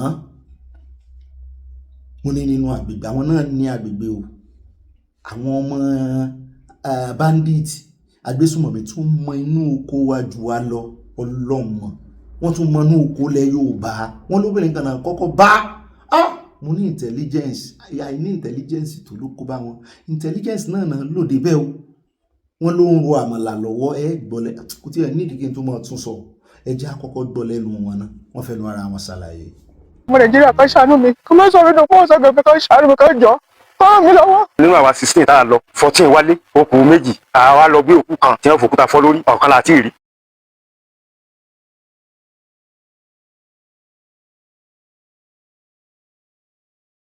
ọ̀rọ̀ àwọn ajínigbé ó ti ń di láti bí ọdún mẹ́ta tí ò jẹ́ ká gbádùn rárá. ìgbà tí wọ́n á fún wa lọ́wọ́ pé wọ́n ti tún lọ háìdì síbì kan ibi tí wọ́n lọ háìdì sí ìyẹn la wá fi ọgbọ́n wò wípé a lọ takò wọn. ìgbà tí tí àdébẹ̀ àbá màdàmù kan tó roka ó lọ ti iṣẹ́ yìí méjì péré lẹ́fẹ̀ẹ́ jẹ irú oúnjẹ àṣẹ òun ń dáná fún wọn. tí wọ́n jọ ṣe argument lọ́wọ́ àṣẹ wọn ti wà núgbó bí wọ́n ṣe bẹ̀rẹ̀ ìbọn yíyìn nìyẹn. asáré díẹ̀ báyà pé àwa náà pàjùdà báwa náà ṣe é ṣe ó bá kó báwa náà ń ṣàpè tí wàá ṣẹ̀ mọ́ reload tí wọ́n sì ní ó bá ti wọ magazine ọba ti lè lo sẹ́ẹ̀tì magazine sí wọ́n sí pàpàpàpàpà gbà tó ti tó bíi 3 hours tí operation yẹn sàn ń lọ àwọn yẹn wọ́n wá sáré àṣájú pé wọ́n mọ̀nà mọ́ èyí tá a wá lọ gbé ní àná tá a wá ń wá wọn èyí tá a lọ gbé láàlárí pé wọ́n fòkúta wó lójú gbà tí ìbọn wọn ràn. ọ̀hún 9 ni wọ́n kúrò nílé láti ọ̀tẹ̀ yẹn títí di àkókò yìí àti ìfi ojú rí mi olóhùn gbé bùkátà gbogbo nílé tí kò jẹ́ ká máa la ó dà torí ọ̀rọ̀ tó ṣẹlẹ̀ yìí olùkọ́ jẹ́ kí àwọn ọmọ wọlé sùn torí náà ló ń gbé wọ́n ní ìyá láyé láti ìgbà tọ́rọ̀ yẹn ṣẹlẹ̀ ní ìbànújẹ́ nìyá yìí wá ìyá yẹn ò lè jẹun. láìsí olúwa ṣe kò tó nǹkan tó ti wà nígbè ètò pé àwọn tí ó bí olúwa ṣe tán bí wa ti jẹ arúgbó ṣé olúwa ṣe ló ń tọ́jú wọn. àwọn pípé dúró nídòó pé káwọn gbalẹ̀ ìbọn tí àwa ń lò kò lágbára bíi tiwọn ṣùgbọ́n ọlá agbára tí àwa lò nípa ti ilẹ̀ Yorùbá ìwà máa bá sáwà balẹ̀. ó fẹ́ kí ìjọba ìjọ kàn mí lọ́wọ́ kan ṣàánú mi ká má mi wá ṣẹ́gun láwárí kájọ kan ṣàánú. òun náà nìyẹn o ṣe ti gbọ́ ṣe rí pé àwọn ará bíi ń tíráì wọ́n ń ṣe ọmọ iléeṣẹ́ ológun o wọ́n ẹ̀ sì ṣe ọlọ́pàá ìpínlẹ̀ wọn tiẹ̀ tí ìbẹ̀rẹ̀ rẹ o vigilante nìyẹn o ẹ wo intelligence náà bá débẹ̀ wọ́n bá obìnrin tí ń ro àmàlà wọ́n ní ṣùgbọ́n nígbà tán débẹ̀ ó fi lépọ̀ tí ó fọ̀nà roka ó fi agbádá ńlá dínran wọ́n náà rògbọ́n fẹ́ ṣe patí ni náà bá bi léèrè pé èèyàn mélòó ni ó wàá jẹ àmàlà abẹ́bọ́ra rẹ ni ó lóun nìkan lòún fẹ́ jẹ òun parọ́ fún àṣé ìmọ̀ rè ìbọn ro àmàlà mo ní bandit ń jẹ àmàlà ibi tẹ́ ẹ ti mọ̀ wípé obìnrin yẹn gangan alábọ̀dé ọmọ Yorùbá ni ọmọ Kogi bí tí ó ti fẹ́ dá àríyànjiyàn irọ́ ló pa irọ́ ni àsáwọn yẹn ti ń gbọ́ àríyànjiyàn bí tí mo ti ní intelligence wọn mẹ́hẹ̀ díẹ̀ ni ó yẹ kán fi nǹkan bu arábìnrin yẹn lẹ́nu ni kò tí yẹ kán bá rojọ́ kán wá mú kán rọra mú pamọ́ síbẹ̀ kán fara pamọ́ kán mọ̀ retí àwọn yẹn kán mọ̀ retí wọn àwọn àdánáyà wọn ṣùgbọ́n wọ́n ní nǹkan kan tí wọ́n á sòdòró wọ́n ní ẹ̀pà àti ìbọn tán gbé dání wọ́n ló yàtọ̀ sí tiwọn tí wọ́n kì í dúró kẹ̀kẹ́ mọ́ tẹ̀léra ni ṣùgbọ́n táwọn bọ́n bá ti fẹ́ pa sí báyìí bọ́n bá ti yìn àwọn ó tún sẹ́ẹ̀ kí ni mo ló mọ̀ gàǹtà ń sọ fún ìjọba rẹ̀ o kẹ́ ẹ bá mọ̀ pé ìjọba gan lára tí arákùnrin yẹn sọ fún wa lánàá pé ìjọba gan wọ́n lọ́wọ́ nínú kìíní tí àwọn bá lọ́wọ́ nú ẹ̀ ní kí ló dé tẹ́ ẹ̀rú àwọn aráàlú lágbára kan gbèjà ara wọn èèyàn kan ò ní sáfẹ́ èèyàn kan ìwọ gbé káàtì ẹ̀wà àjọ gbé nǹkan kan náà dání ìwọ gbé magazine dání èmi náà gbé magazine dání kájọ gbé dání káwọn adira ọpẹ́lọpẹ́ pé àwọn yòókù dira ẹni tó sì fi òkúta fọ́ lórí náà òun náà dira kẹ́ ẹ bá mọ̀ wípé ó wà ń bẹ fún ìran Yorùbá mo rí bàbá kan wọ́n tẹ́sítì wọ́n tiẹ̀ tún sọ wọ́n ní gbogbo AK-47 yẹn tó ń pariwo wọ́n ní kékeré ní níwájú téèyàn bá dira tó bá dọkùnrin tán wọ́n ní sakabula lásán wọ́n ló lè pa ẹni tó bá dira wọ́n ní sakabuta ó jáwèrè nítorí àti tán fi kì í wọ́n ló oògùn gan náà ní kíní tán fi ẹ̀sìn mọ̀ pé kíní ẹ̀tú mọ̀lẹ́tù kíní ẹ̀yìn haha coconut àgbọn tó ti gbẹ kọ́ náà fi máa ń ṣe kíní àti kábàdì àti gbogbo ẹ̀nà mọ́ kó pọ̀ wọ́n ní yún lásán gan wọ́n pààyàn wọ́n máa ń pa ẹni tó dira pé gbogbo AK-47 yẹn wọ́n bá gbé jáde wọ́n gbé kan jáde tó mi ò pé AK-47 náà lò mo rí fídíò yẹn adìyẹ wọ́n sọ adìyẹ mọ́lẹ̀ kẹ́ẹ̀wù wọ́n yìí sádìyẹ kò wọlé nígbà tán gbé sakabula jáde sakabula ló pàdé ẹyẹn ó fọ́n sí wẹ́wẹ́ ni torí ẹ̀ ìwé ń jẹ́ ògùn wà nítọ́pọ̀lọpọ̀ àwọn tó ń pera wọn ní wòlíì yẹn wòlíì èké ní òpópó yípo àwọn wòlíì gidi wà ọ̀dọ̀ àwọn tó máa ń sá lọ nìyẹn tán fi nǹkan sórí àwọn tán máa fi bá wọn ọmọ ọjọ́ sọ̀rọ̀ tán ní wọn ṣe gọ̀lùgọ̀lù àwọn làwà máa bú pé ẹ ṣe gọ̀ báyìí wọ́n ti lo nǹkan fún wọn bá ń sọ̀rọ̀ so nídìí èyí ẹ jẹ́ àmúra o a ní nǹkan tá a lè fi gbèjà ara wa o à ń pariwo ẹ̀ lójoojúmọ́ a ní o ẹ wò wọn báyìí Ọlọ́run ló kó wọn yọ àgbọ̀pọ̀ pa kankan nú àwọn bandits torí nǹkan gbé dání imagine torí nǹkan gbé dání ẹ jẹ́ káà náà wá mọ́ improvise o bó ṣe àdó olóró ọlọ́wọ́ àbí nǹkan kan bẹ́ẹ̀ ṣe máa ń ṣe nígbà náà tán máa ń ṣe kíní ẹ̀yìn tán fi epo sí lára tán bá ti finá sí báyìí tán jù tá a fi wí ní àwọn Fúlàní nígbà náà ẹ jẹ́ kí gbogbo ọgbọ́n ni ká máa lò fún wọn wèrè làwọn ará bí ó dẹ̀ já kó ń bẹ́ ká mọ́ pẹ̀lú sí ní láàánú ẹ̀ tán pa ẹ̀rọ arábìnrin yẹn náà tó ń ké tó ní breadwinner àwọn nìyẹn ọ̀kan bá ń wá o torí wọ́n sì ń wá kan wọ́n pa èèyàn kan wọ́n ń wá èèyàn kan kejì ẹ já kó ń bẹ́ o ẹ já wá sáré dé ká tó lọ sọ́dọ̀ Wike tí Wike yẹn máa gùn díẹ̀ tí bàbá Fápòǹdà náà ogun àwọn tó jẹ́ gbẹ́lẹ́múlágbè ẹ jẹ́ àkọ́kọ́ mú àwọn yẹn ká mú sọ náà àwọn ìsìn wẹ́wẹ́wẹ́ ẹ jẹ́ àdọ́dọ̀ speaker ìyẹn speaker of the House of Representatives Abbas tó yí òun padà òun ló sọ lọ́jọ́ sí pé ààrẹ Tinubu ti ń yáwó jù ó ti tún yí òun padà báyìí o ó ní òun fẹ́ clarify tó ń sọ lọ́jọ́ sí ó ní the National Assembly is not opposed to President Bola Tinubu's borrowing ó ní àwọn ò sọ pé kọ́mọ ìyàwó ó ní òun kàn ń ṣe àtẹnumọ́ wípé àwọn táwọn jẹ́ aṣòfin pé àwọn support borrowing as for funding infrastructure and driving sustainable growth gbogbo aláwa mẹ́rin tó sọ. Abbas gave the assurance on Monday in Abuja while delivering the keynote address at the 8th Annual African Network of Parliamentary Budget Offices Conference organized by the National Assembly in partnership with the National Assembly Budget and Research Office. His remarks followed media reports suggesting that the legislature was uncomfortable with the administration's debt strategy, particularly after concerns were raised at the 11th annual conference. Mo ní wọ́n sì òun gbọ́ ni o, ó lóun sọ bẹ́ẹ̀ o, ó ní káàrẹ̀ tí mo mọ̀ yáwó lọ, àwọn wẹ̀yìn rẹ̀. Ẹlẹ́nu mẹ́fà làwọn ará bí. Ó dá àti mú yẹn kó ń bẹ, ẹ já wá lọ tààràtààrà sí orí ọ̀rọ̀ ti àwọn ará Àbújá. Wọ́n ní àwọn aláṣẹ Àbújá lábẹ́ àmójútó Wike ti bẹ̀rẹ̀ sí ní wọgbó láti clear gbogbo bushes tí wọ́n nígbàgbọ́ pé àwọn ajínigbé ń fara sin tán fara pamọ́ sí. Àwọn kan wọ́n yìn wọ́n pé ẹ kú iṣẹ́ ẹ káre ẹ bá wa lé wọn dànù a fún yín láṣẹ wọ́n láwọn ọmọ onílẹ̀ náà fáwọn láṣẹ pé káwọn clear gbogbo yẹn gbogbo tẹ́ bá ń bẹ̀ clear ibẹ̀ náà fi ń ṣe bùbá ibẹ̀ náà ń fara pamọ́ síbẹ̀ làwọn ọmọ Nàìjíríà kan ní ìgbésẹ̀ wọn ìléwu deforestation náà ń pè torí pé ń wájínigbé pé this is not the right step to take.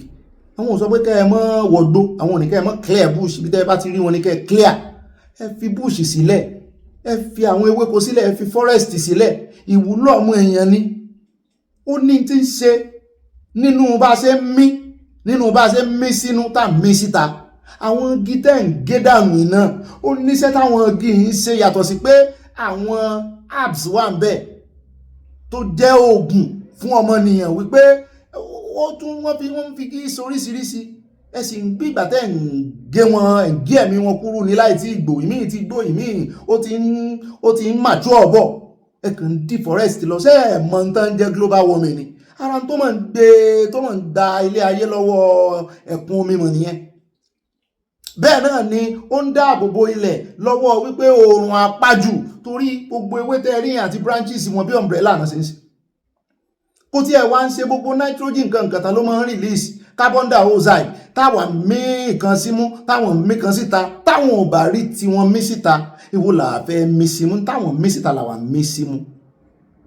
Bẹ́ẹ̀ bá wá gé wọn dànù oxygen ó dínkù nítorí pé ń wá jínigbé ẹ ṣe lo ọgbọ́n mi ẹ wá fẹ́ clear owó bush wọ́n fẹ́nu ara wọn ṣàlàyé o ẹ bá ń tẹ̀sí ilé agbára o bóyá yóò yé yín ju bó ṣe yé mi lọ o èmi ò fọwọ́ sí n ò sì fi ara mọ́ rárá kankan mọ́ deforest báwọn ṣe kó àwọn kiri wọlé tàbí kí drone máa fò láwọn kí ni technology ti wà ju gbogbo eléyìí lọ. Ẹ bá ń tẹ̀sí ilé agbára. Yes, that attempted kidnap situation happened on the 15th of September this year around 9 p.m. And immediately the Commissioner of Police FCT got the information. He mobilized his team to rescue the victim. The two victims that were taken by these kidnappers were rescued successfully. And in the process of trying to engage the kidnappers, one of the vigilante paid the supreme price. Our purpose is to clear this forest, which has become an ungoverned space. Been informed by the representative of the village chief that they are in support of our action, that they are going to cooperate with us to clear everything because they are also victims of these circumstances. So in these circumstances, they are not requesting for compensation, but they are requesting for total clearance of these trees. Residents of Kobe and neighboring Makaranta communities expressed relief at the developments, but urged the government to take further steps to ensure long-term safety in the area. I think this attack has been happening almost about 6 or 7 times, if I may recall. It started on February in the village setting. They kidnapped one pastor and they shot him dead. Anytime in the evening, when you pass there, people, they will just come out from bush. This bush around us, they will attack people. They kill one man, live in car. They kidnap one man, live in car. Ó dá ẹ̀ka ọ̀rọ̀ padà náà lẹ́tí ní wọ́n ní tàwọn náà yí àwọn wọ́n ní káfà wọn lẹ̀ wọ́n láwọn onílẹ̀ àwọn aborigines wọ́n fọwọ́ sí wọ́n ní ẹjẹ́ kan gbalẹ̀ mọ́ yín lọ́wọ́ ẹ̀yin aborigines ẹ mọ́ padà wá lọ́la kẹ́ àwọn ní wọ́n ti gbalẹ̀ ẹ̀yin gbolẹ̀ tẹ́ ń clear ẹ̀ wọ́n fi rójú ilẹ̀ ní ibi táwọn mọ̀ tẹ́lẹ̀ àṣìlẹ̀ pọ́n bí tí yín bá yín ẹ rí i pé wọ́n padà wá ké wọ́n gbèrò yẹn wá fún yín wọ́n fi ràn yín létí.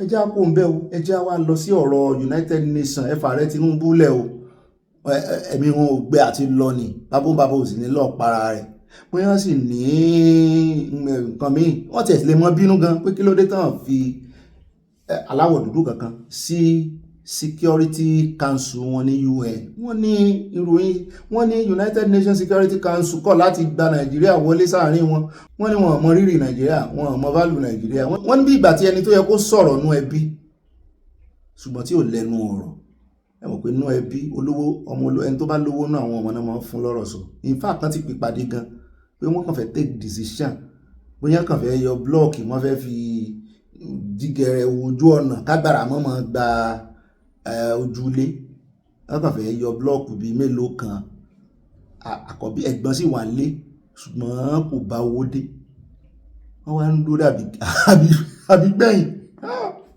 wọ́n á ń dúró dàbí gbẹ̀yìn tó wà lọ́wọ́ tiẹ̀ ọ̀nà jíjìn ló sì ti ń bọ̀ ọjọ́ tó bá wálé látò ṣe o àádùú kó bí ẹ̀gbọ́n òun wà nílé irọ́ imagine wọ́n ní tó ṣẹlẹ̀ bí Nàìjíríà ṣe ń wò nìyẹn pé kí ló dé tàn pé àwọn sí mo ní nǹkan ogun mélòó Nàìjíríà ti ṣe ẹni wọ́n kàn fi sí àjọ security of ẹ̀wọ̀n káwọn tó bá wà ń bẹ àwọn alágbára ayé ni mo gbọ́ wọn náà ju 5 lọ tán wà ń bẹ wọ́n ní sùn yẹ kàn fi bó ti ẹ̀ ṣe ìkànnú àwọn adúláwọ̀ orílẹ̀-èdè kan fi wọ́n sí Nàìjíríà gbọ́rọ̀ gẹ̀jìgẹ̀ ní ìsìn fáàtì ẹkọ́nọ́mì Nàìjíríà ti ná ti South Africa ṣùgbọ́n wọ́n ní wọ́n kọ̀ wọn àwọ sáìdì aláwọ̀ dúdú wọn ní aláwọ̀ dúdú kìí sọ̀dọ̀ wọn lè ń sá lọ tẹ́ẹ̀tì lọ́n ra nǹkan tẹ́ẹ̀fì Boko Haram lásán agbésùnmọ̀mí lásán ọ̀dọ̀ wọn lè ń sá lọ tẹ́ẹ̀tì lọ́n ra nǹkan ẹ wá fún wọn fẹ́ mọ́ wọn jókòó pọ̀ kí lẹ fẹ́ lọ sọ mẹ́ sakabula ẹgbọ́n kí lẹ fẹ́ lọ sọ ní security kí ni wọn pé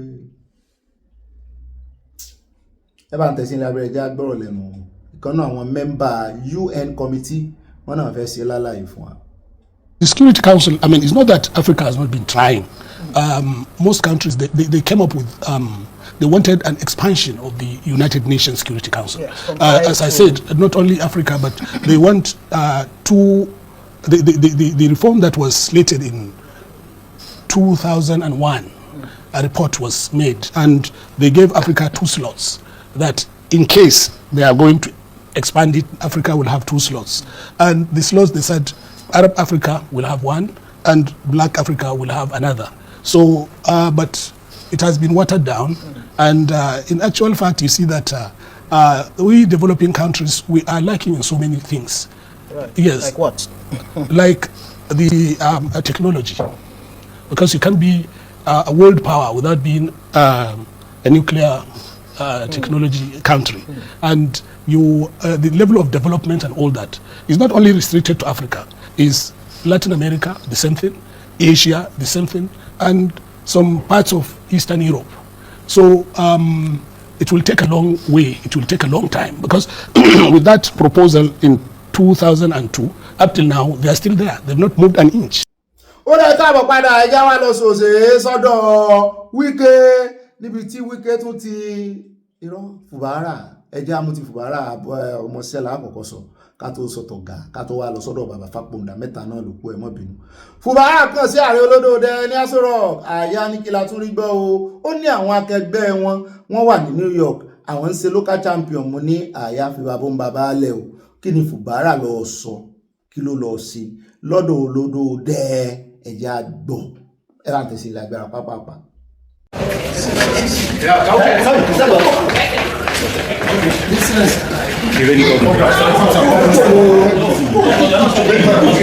Ṣé Aso Rock náà sì rè táriwo pọ̀ tó yìí eléyìí lágbára ariwo ìpọ̀ jù nínú Aso Rock kọ́mọ̀.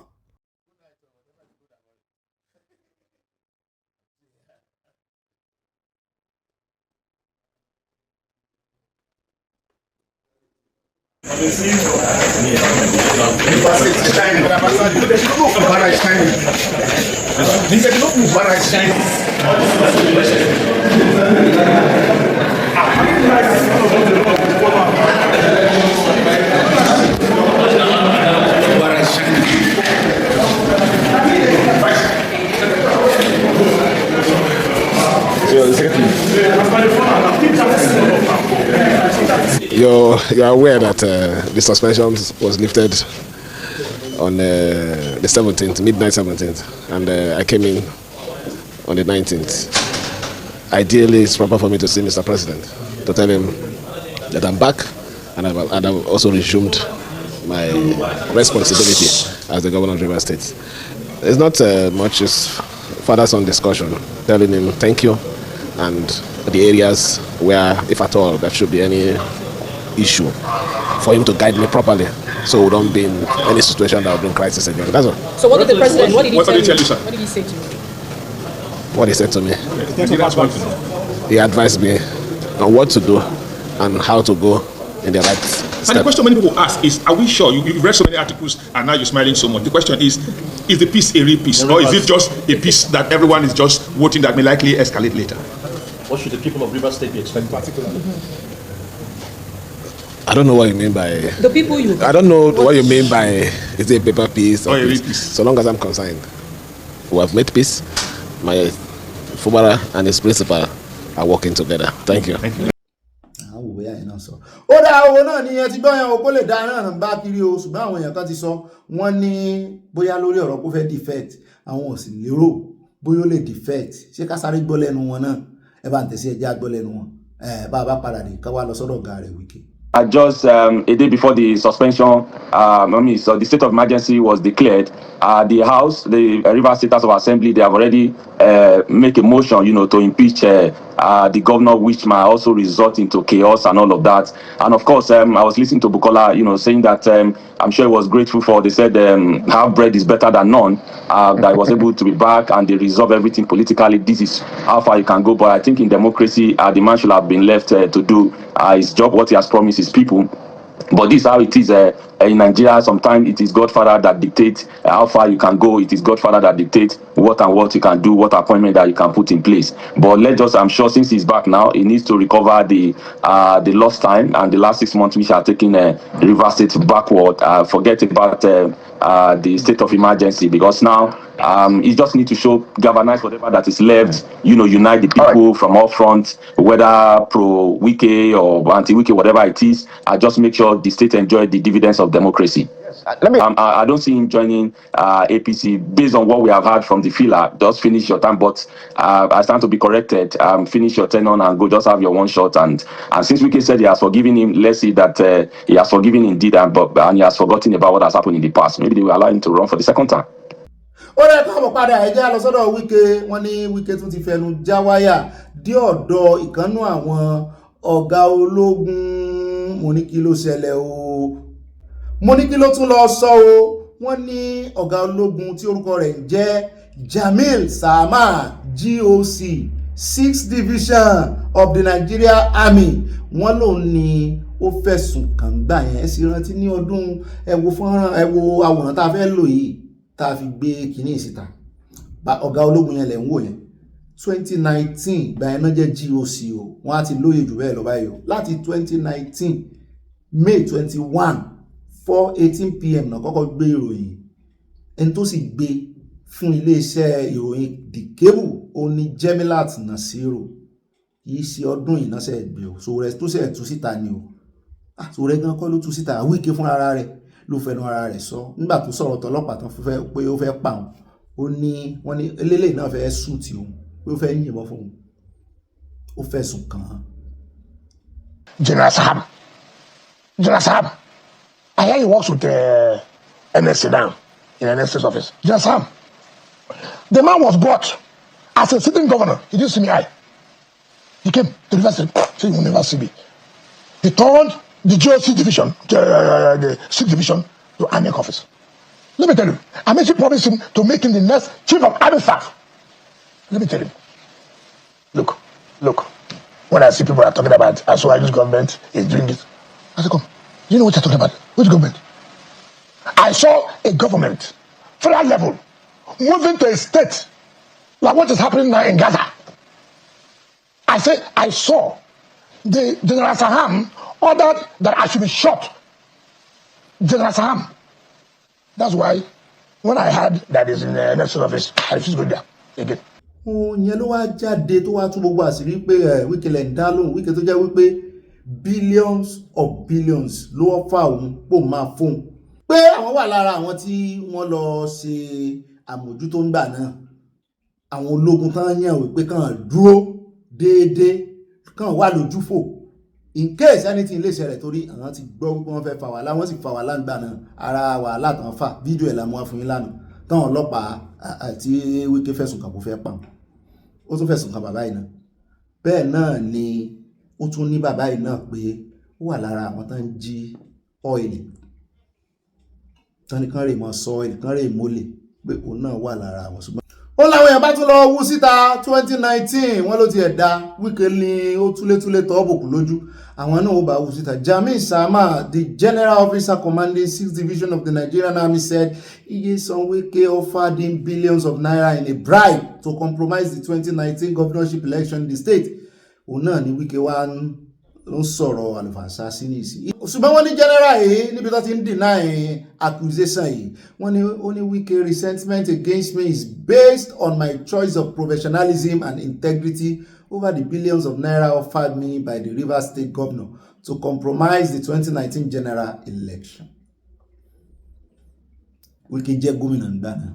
My refusal to be bought over and rejection of the FT offer is the genesis of Wike's hatred and vociferous criticism of me on the mischievous accusation against Major General Saham of leaking proceedings of State Security Council meetings to criminals in Rivers State. Mr. Wike knows well that Major General Saham is not a member of the Rivers State Security Council, neither has he ever approached the gates of Rivers State Government House since his assumption of office as the GOC 6th Division. Okay, wọ́n gbé yẹn lọ sí Rivers ìgbà yẹn.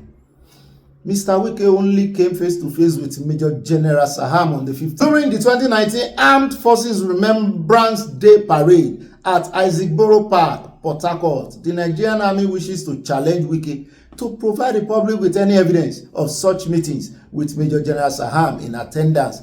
Wike's allegation against Saham's ó ti ẹ̀dá àwọn iléeṣẹ́ ológun gbé sí ìkànnù wọn lẹ́yìn mo rò pé náà ló ṣẹlẹ̀ tí Wike fi lọ fẹjọ́ tí ọlọ́pàá tó ló fẹ́ pàun tó fi sún IGP IGP fi gbójú wọ́n gbé so náà lẹ̀. Hence, headquarters of 6th Division wishes to request the Rivers governor to take most civilized way of putting up a petition to the relevant authority instead of bulu bala bulu. Wike ò ní immunity now ṣé iná ò lè gbé lọ ilé ẹjọ́ ni Wike ti ń tẹ ojú ilẹ̀ mọ́lẹ̀ ju yóò yọ ọ́lẹ̀ fún òun ló accuse ọlọ́pàá ó fẹ́ pa òun náà ló tún accuse army ó fẹ́ pa òun tó bá sì ti accuse kankan nù wọn gbogbo wọn náà ló ń bá wí ó ń pè wọ́n lórúkọ nìyẹn ó ń pè wọ́n lórúkọ ni ẹni tó jẹ́ president gan ò ṣe báyìí mọ́ ṣe làwùlàwù kí ló dé tí Wike ń ṣe làwùlàwù? Something is wrong with that guy. I think they should check him. I think they should. Gbogbo èèyàn náà ló fẹ́ pa. Ó dẹ̀ tún fẹ́nu ara ẹ̀ sọ́ọ̀sì ní ohun tó ti ṣe láti 2019. Àti ẹ̀tún gbọ́ wọn ló ń press button. Báà mi ò rí ìzórí ọlá, wọ́n já wa sí. Wọ́n ló ti ń press button láti rí pé òun fìyà jẹ àwọn ará bẹ̀yẹn. Wọ́n ní ọmọ yìí ṣẹ̀ kó dárí dé èèyàn bó ṣe wá. Ṣùgbọ́n Ọlọ́run ó lo sòwò rẹ̀ fún wa. Ọlọ́run ó lo sòwò rẹ̀ fún. Tí ó fi rí mú. Ẹ já kó ń bẹ́ẹ̀ di last news wa fún tòní. Ẹ já lọ sọ́dọ̀ bàbá Fápóndà.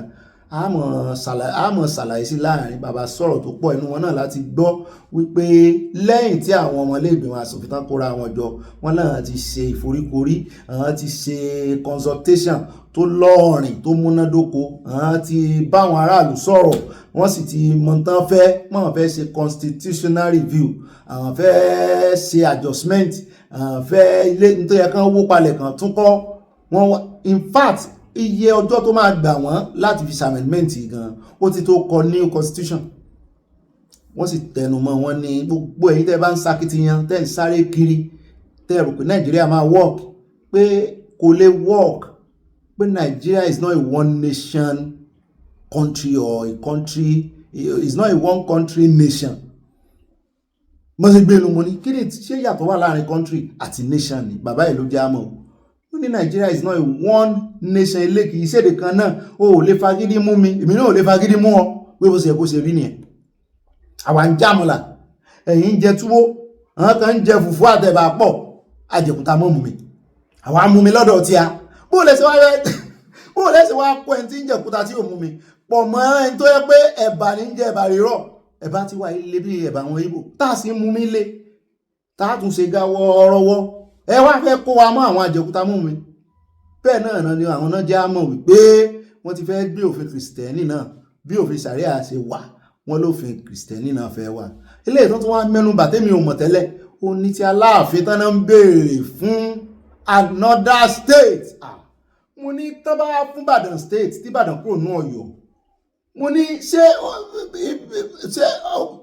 kò yé mi o, torí tán bá gbogbo wọn bá ń béèrè state ní ju kékèké lọ àyà ní sẹ́bẹ̀rẹ̀ náà mo gbérò ìlànà wípé kàtà gan ò tó local government kan ní kò tó gbogbo Ìkẹjà local government.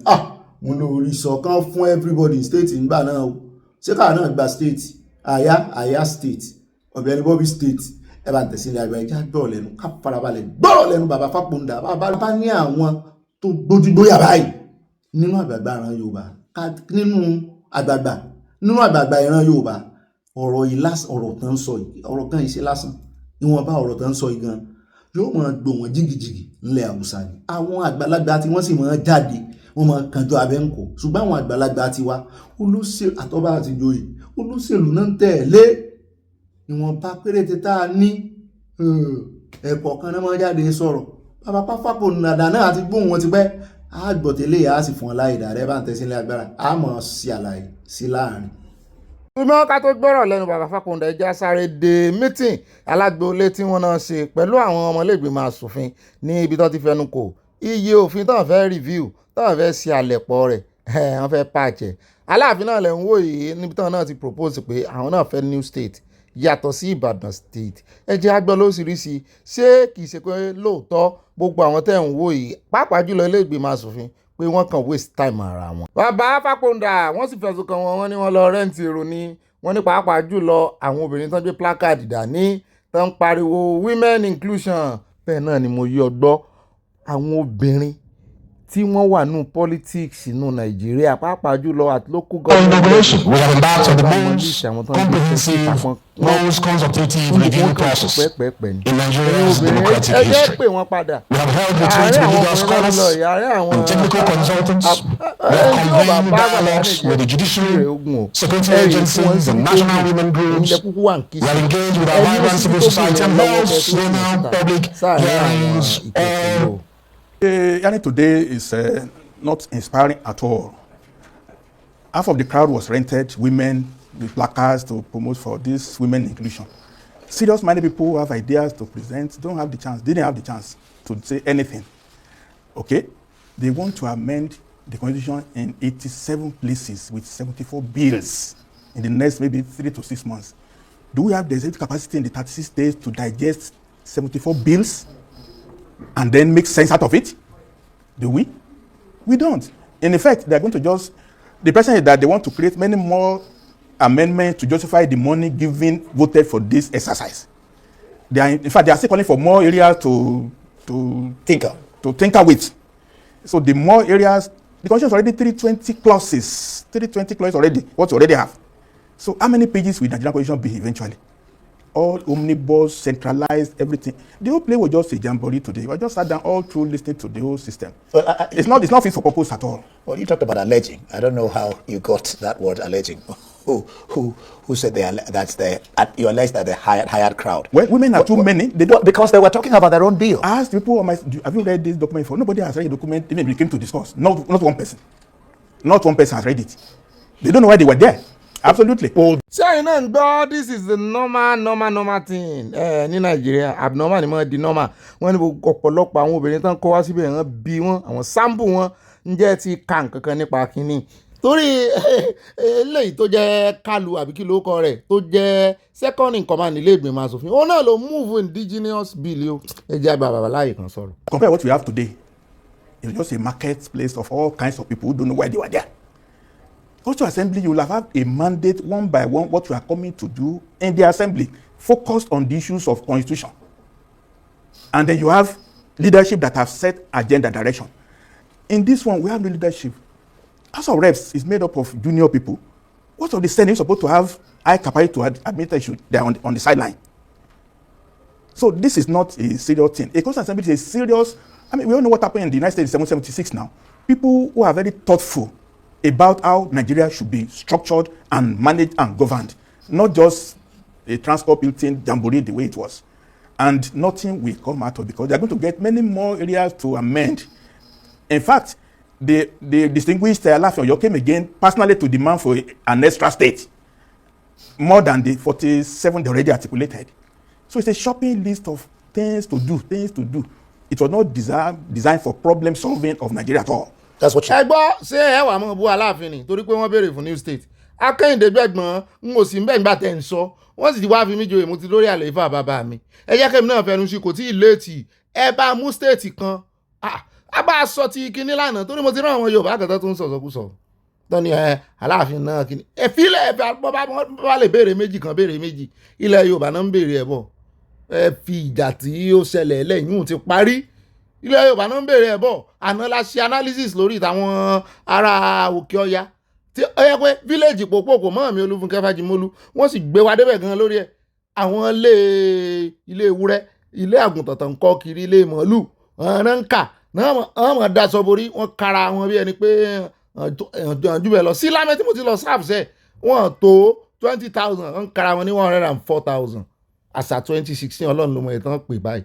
Yes, the bottom line is that what we have now is not fit for purpose since 1999. Let's have, when you patched some garments now in 87 places, why not sit down and write an elegant prose of what you want, the vision you have for Nigeria, that even secondary school children can read and say this is how Nigeria will be. But this is how you are thinking. It's just for certificate of Nigerian lawyers to be introducing clauses Supreme Court. Now they are recommending 45 new justices of Supreme Court. 45. US has only 9 or maybe 12. When you have 45 Supreme Court justices, over 100 Court of Appeal justices, it's just confusion. Bàbá Fápóndà yóò sì dáa fún yín o ṣe gbọ́rọ̀ tí bàbá ìsọ̀nbẹ̀ ò ní ìsìn pé wọ́n tún kó àwọn Supreme Justice jọ 45 mélòó ní USA tán ní tó sì jẹ́ wípé ìdájọ́ ń yá kánmọ́kánmọ́ kíákíá ní wàrà sísà ṣùgbọ́n Nàìjíríà ìdájọ́ máa fàgùn ni yóò máa fàtọ̀ ìbí ìgbín bẹ́ẹ̀ náà tún sọ wọ́n fi constitution review àti gbogbo constitution gbàgbọ́ tí wọ́n náà ń ṣe yìí wọ́n fi wọ́n gbà téèyàn bá ra sọ imagine láyé ìgbà tí aṣọ kan báyìí ti mọ satin ti mọ dán abáṣọwò láti fi lò gbà náà nílẹ̀ sí nílẹ̀ àwọn nílẹ̀ ìgbàlódé sì wà aṣọwò la lè lò náà tó ti pẹ́. ẹ wo aṣọ kan tó ń pè ní Santana síìkì náà síìkì aṣọ kan tó ń pè ní síìkì tí wọ́n ní design lóríṣiríṣi ìkan náà wà àbí ká tiẹ̀ sọ wípé nígbà tá à ń lo tanná sọ́bẹ̀ àbí wọ́n náà tiẹ̀ sí wọ́n pè náà. Ó dá ẹ̀jẹ̀ á fi Guinea ẹ̀wọ̀n pa yóò lo Guinea wọn púpọ̀ nísìn tẹ́lẹ̀ Guinea gbòde gan-an oríṣiríṣi Guinea ká fi Guinea ṣẹ̀sàmpù kéèyàn wá ra Guinea látàyè ìgbà Babangida kó a mọ̀ páàchì ẹ̀ kó mọ̀ apá bá ti gbó kó lọ rán apá mi sí ẹ̀wọ̀n pé yóò ti da lárànbarà ó ṣe kúkú ran sọ mí kí ló dé tí Nàìjíríà gbogbo wàhálà yìí bàbá ti ní wọ́n fi ń kówó jẹ ni owó tí wọ́n fi tán yẹ máàkì fún ìvẹ́ǹtì. Unless the governor tell the House of Assembly members, oh yeah, vote here, they cannot vote their mind at all. So it's a misdirected course, unfortunately. So what you're saying is that Nigeria needs what you call a reset in constitutional review process. Absolutely. This way, restoring constitutional democracy, reclaiming federalism, and entrenching consent of constituent units. You want to explain that? Overall, we knew what was working between 54 up to 1960, 65. It worked. And that is that you have separation between federal and the regions. Regions have autonomy to do many things. And they have rights to determine their socio-political views and even cultural, even the mode of judicial system. In the north, we have penal code. In the south, so we are not just one country. Trying to make us one omnibus, united in transport building. It's never going to work. We do this one 20 times. We continue doing it like that. When you say we're not one country, I know we are one country, one nation. We are not one nation. Yeah, I know that I'm in Nigeria. No, I correct myself. One nation. We are not one nation. We are not one nation. We are multiples of nations. Absolutely. I don't know. Under one country, right? But it needs to be differentiated. It's nothing that I like Amala. You like Tuwo. Is that a problem? No, but if you're in your area, then I eat Amala in my area. That's what I want. If you're my guest, you want to eat Amala. Just know you are eating Amala with me. ọlọ́ọ̀lẹ́ ti bá yẹn ṣùgbọ́n ẹni tó ń fọ̀rọ̀ wá wọn lẹ́nu ẹ mọ̀ bínú mò ń jálù ẹjọ́ necessary ẹni tó fọ̀rọ̀ wá wọn lẹ́nu wá ń béèrè wípé ẹni tó jàmọ̀là kó jàmọ̀là ẹ lè jẹ́ lábẹ́ òrùlé kan náà ẹni tó ń jẹ rẹsì ẹni tó ń jẹ túwó àti ẹni tó ń jẹ àjẹkúta mọ́mù ni ẹ lè jọ dúró lábẹ́ òrùlé kan náà mo ní irọ́ ni wọn lè jọ dúró lábẹ́ òrùlé kan náà ọ̀tọ̀ọ̀tọ̀ náà jọ mọ́ ìjà ó bẹ̀ẹ́lẹ̀ èèyàn kan ò lè dáná gbogbo wọn Ìgbò jókòó Yorùbá jókòó Haúsá jókòó ó sì fẹ́ ṣe ogbóúnjẹ ìran mẹ́tẹ̀ẹ̀ta pọ̀ lẹ́ẹ̀kan náà ìwọ èèyàn kan ìdábàṣì kò ṣeé ṣe aláṣẹ mẹ́ta náà wà wọ́n jọ nígi ìdáná lọ́tọ̀ọ̀tọ̀ kí ló dé tẹ́ kúkú ya kíṣìn fún wọn àbí ẹ fẹ́ pa wọ́n ni orú òmù wọn wọ́n jà wọ́n lè domi gbóná lura wọn n ti ń ṣẹlẹ̀ lọ́wọ́lọ́wọ́ rèé ẹjẹ́ kan wà lábẹ́ òrùlé different abẹ́ òrùlé ọmọ Ìgbò tí túwó bá ń wù jẹ kó lọ sí ṣọ́ọ̀bù bí wọ́n ti ń ta túwó àti wípé bálásè kan bá ń ṣe gbogbo oúnjẹ ìran mẹ́ta kò lè dùn kọ́mọ Ìgbò wá ṣe oúnjẹ ìkànnì wọn ni ó ṣàṣe example là ń ṣe o kọ́mọ Ìgbò wá ṣe oúnjẹ fún Yorùbá kó lóun fẹ́ ro àmàlà Yorùbá bọ́n ṣe ń rò ní Ìbàdàn ẹ gbọ́ só ṣeé ṣe tàbí kó lóun fẹ́ ro túwó tàbí kó tiẹ̀ lóun fẹ́ ṣe kọ̀kọ̀rẹ́ Ìjẹ̀bú fún ará Ìjẹ̀bú só ṣeé ṣe sọmọ Yorùbá náà tó máa ń pè wá ní ngbàtí ó wà ń bẹ̀ sáà náà lè ṣe nkọbì wọn bó ṣe ń ṣe nkọbì wọn àbí a fẹ́ ṣe pẹpẹ súùpù ewu sáà lè ṣe àwa ọmọ Haúsá tiẹ̀ wọ́n lọ ọbẹ̀ kò sí kankan kò sóúnjẹ tán lè sí nílẹ̀ Yorùbá àwa tiẹ̀ lè gbìyànjú ń pa túwó wọn àwa là ń gbé wọn só nídìí èyí kó ní kálukú ya kísìn ó dàbí ọkọ tó lórogún tó ní ìyàwó olórogún ni ìyàwó mẹ́ta ilé olórogún ẹ wá ní kánjọ mọ́ lòsì kísìn kan náà ó fẹ́ bọ́n alájọṣepọ̀ oníkan máa bọ̀ nù yàrá ẹyọ kan ó ya yàrá fún wọn ọ̀dà wàhálà alẹ́ yẹn pọnyẹ́rin yóò ṣẹlẹ̀. If you are my guest, you want to eat Amala, just know you are eating Amala with me, but it's not yours. Now for contest election. Don't go far, my brother. I'm a Isha person.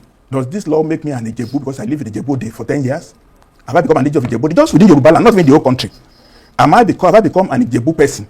Living in Ijebu for 10 years, I will renounce my Jesha. No, they're not saying renounce. No. Once you have leadership, you cancel all this. That's the essence to go. It's pendulum to swing to the extreme. Don't go there at all. Don't go there. I will not claim to be an Ijebu person ever. No matter how long I've stayed in Ijebu land, I will not. It will not be acceptable. It's like oil and water. They will not mix. No, that's your thinking. And that's reality. In Europe, Finnish, Finland, Dutch, Germans, everybody is on his own. No, Iceland. But there are countries. These are different countries. Nations, not they're just countries and nation states at the same time. Only Switzerland is many, French, German, whatever, and they have confederal arrangements in Switzerland. Now, see, the chairman of the committee that we just listened to a while ago, he said, that's a House Speaker, he says, the 1999 Constitution is a document that belongs to the people and must reflect the citizens' hopes and aspirations. But you say, reliance on 1999 Constitution is not it. Your call is for a legislative action to amend the 1963 Republican Constitution in order to restore true constitutional democracy in Nigeria. It's not an amendment. It is to lift the suspension on the Constitution. It was still suspended. The 1963. Yeah, leave the suspension, and then we now know that we have 6 geopolitical zones.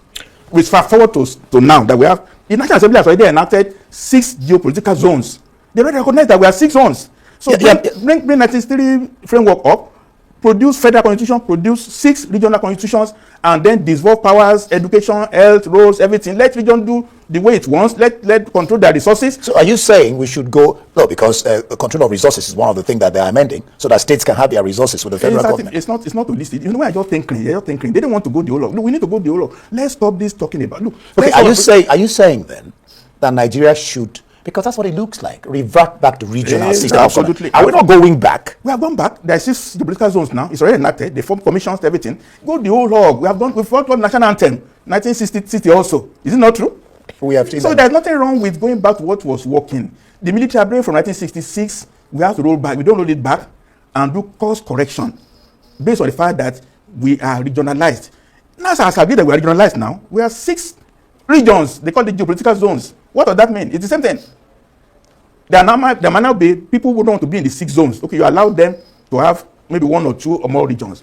In India, they have 28 states, but they have federal area that don't want to belong to a particular region. So, given now we are comfortable with 6 geopolitical zones in Nigeria, we have moved forward beyond 1966 on that basis. 63 or 66? 66. 66. 66. We have moved now, and now we have 6 geopolitical zones, and even all their bills is still based on geopolitical zones. They want to appoint local justices on 6 zones. Everything is federal character. So why are you then really quarreling with, for example, you have local government autonomy here. You talk about state police, creating of state police alongside federal police, establishing the Federal and State Police Service Commission. You talk about local government autonomy. Most of these things are not constitutional at all. If you are look, constitution is just a limited framework of governance. You don't specify eating amala, eating the way you do in the constitution. You don't do that. I would think that, for example, they are tinkering with the idea of doing all elections in one day. That's interesting. Why must you have election one day? For federal election, yes. But region can decide to, they might even have two-year term instead of 4-year term. But when you have to come to federal Abuja, you follow the federal dictate. But in your region, you might say you want 2 years to make sure that you rotate among all the people in your own area. Why not? In Yoruba land, there are 27 sub-nations there. Egba, Ijebu, Idesha, Ibade, Ekiti, all like that. So if you have a constitution for Western, you might have to say 2 years so they can go around. But if you are coming to Abuja for 4 years, no problem. But for the zone, we will do what suits us. But this blanket, unified way will never work in this country. It will never work. We must admit reality that we are just different. Hausa person is different. The Fulani is different. Yoruba is different. We are human beings. Okay, we need food, shelter, everything. And we are Nigerians. But the Yorubas want to work hard and play hard. Oh, and do SOB. That's what Yorubas want. And the Igbos want to trade and make money. What's wrong with that? No, but they're not saying anything is wrong with it. And so let everybody have the room to express. In America, you have American Indian, everything. You're allowed to express yourself. Yeah, but this will not cause you not to express yourself. No, in Nigeria system, if you don't do federal character and everything, you won't be. Everything is based on federal power, federal money. Look at what's happening in River State. It's federal power.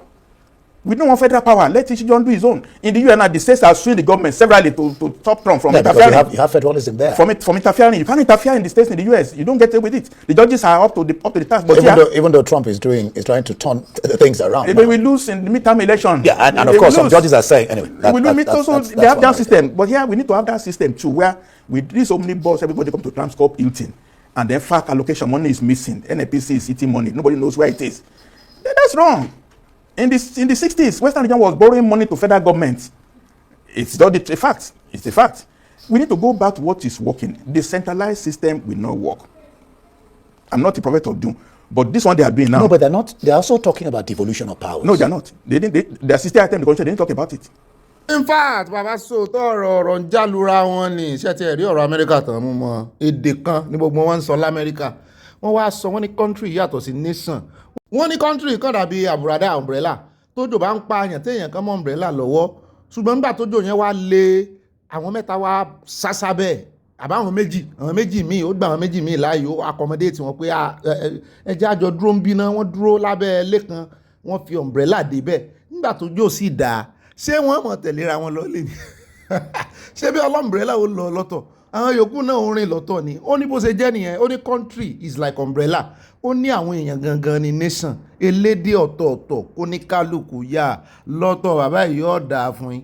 lákòótán ara lórí ọ̀rọ̀ constitution tó ń sọ yìí wọ́n ní tán tó yẹ kí nàìjíríà ṣe náà ni pé kí nàìjíríà mọ́ lọ ra àkúbè kán mọ́ wo àkúbè mọ́ wọ́n ní kán mọ́ lọ bend down select mọ́ wọ́n ní kán raṣọ tuntun aṣọ ọ̀gbà là ń dá ń gbà.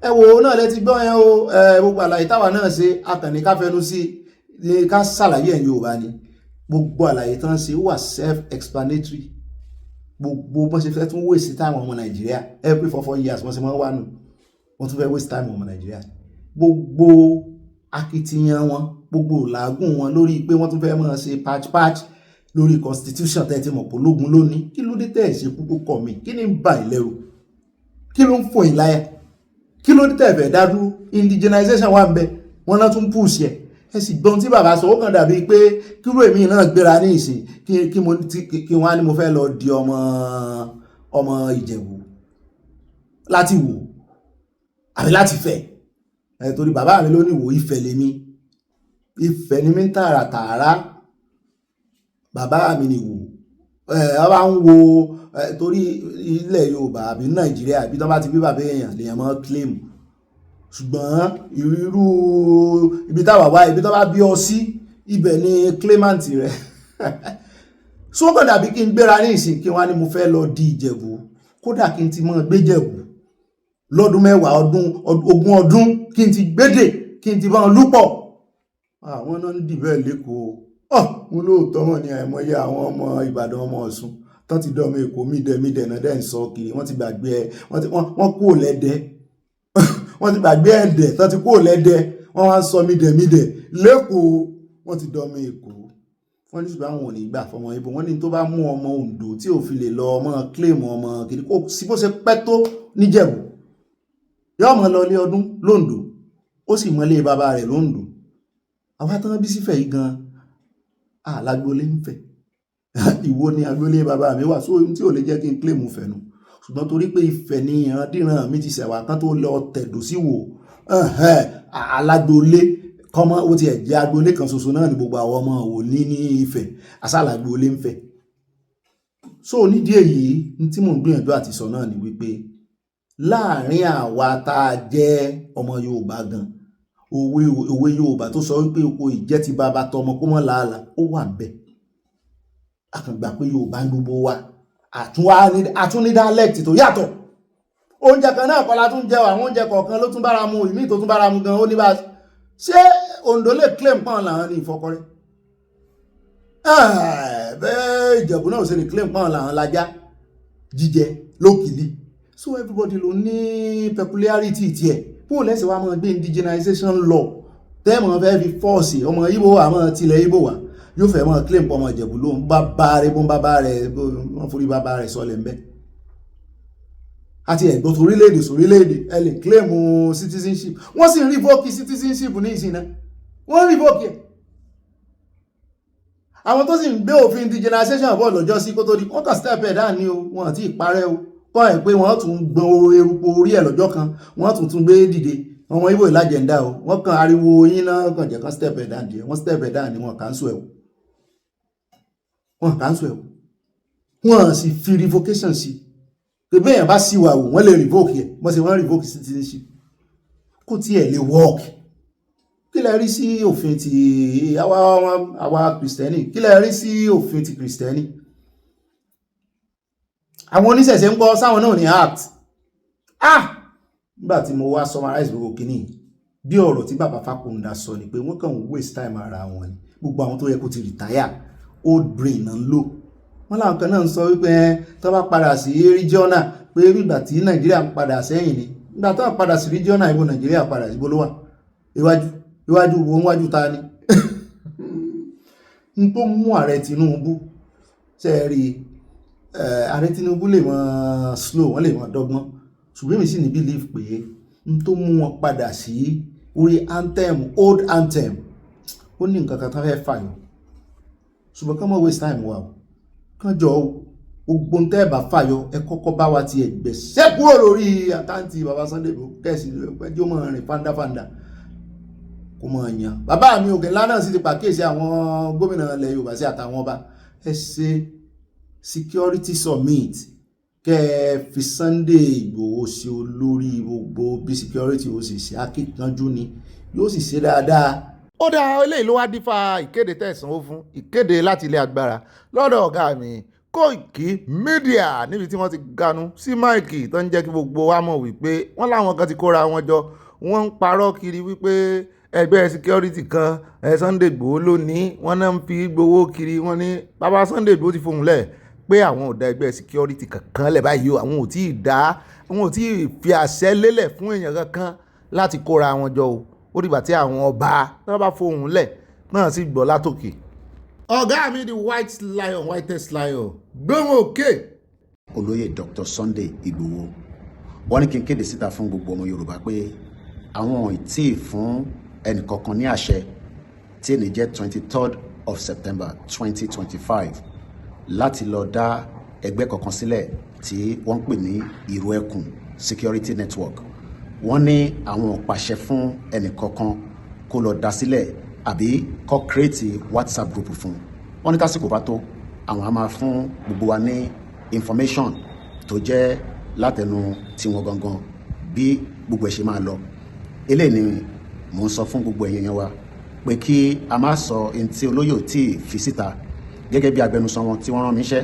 Ẹ bá mi kéde fún gbogbo ọmọ Yorùbá nílé àti lóko pé gbogbo bí tí ẹ bá ti rí tí wọ́n ti dá group kan sílẹ̀ kẹ́ fi tó wa ní etí nítorí pé olóyè kò tí ì pàṣẹ pé kí Ìró Ẹkùn Security Network kó dá sílẹ̀. Eléyìí náà tún ni láti fi kéde fún gbogbo wa pé ká tó máa palẹ̀mọ́ sílẹ̀ fún àwọn ìrìn àjò tó ń bọ̀ pẹ̀lú bàbá wa olóyè Dr. Sunday Igboho tó máa bẹ̀rẹ̀ ní ọjọ́ Thursday ní ìlú Èkìtì gẹ́gẹ́ bí ẹ ti ṣe gbọ́ kí a tún máa múra sílẹ̀ láti pàdé bàbá wa olóyè Dr. Sunday Adéyẹmọ ní ìlú Èkìtì. Ibi tó bá tún máa kù sí a tún máa fi tó yín létí nítorí pé lẹ́yìn Èkìtì kí a máa gbáradì fún bàbá wa olóyè Igboho lọ sí ìlú Kogi State. Ojú ẹkùn pọ́n àyà ẹkùn lè àbírò ẹkùn ló lé n ò gbélé ìrí o. Anyway ọ̀rọ̀ náà lẹ ti gbọ́ lẹ́nu White Lion the only agbẹnusọ fún bàbá Sunday Igboho ṣá wọ́n ní ká ṣọ́ra wa o.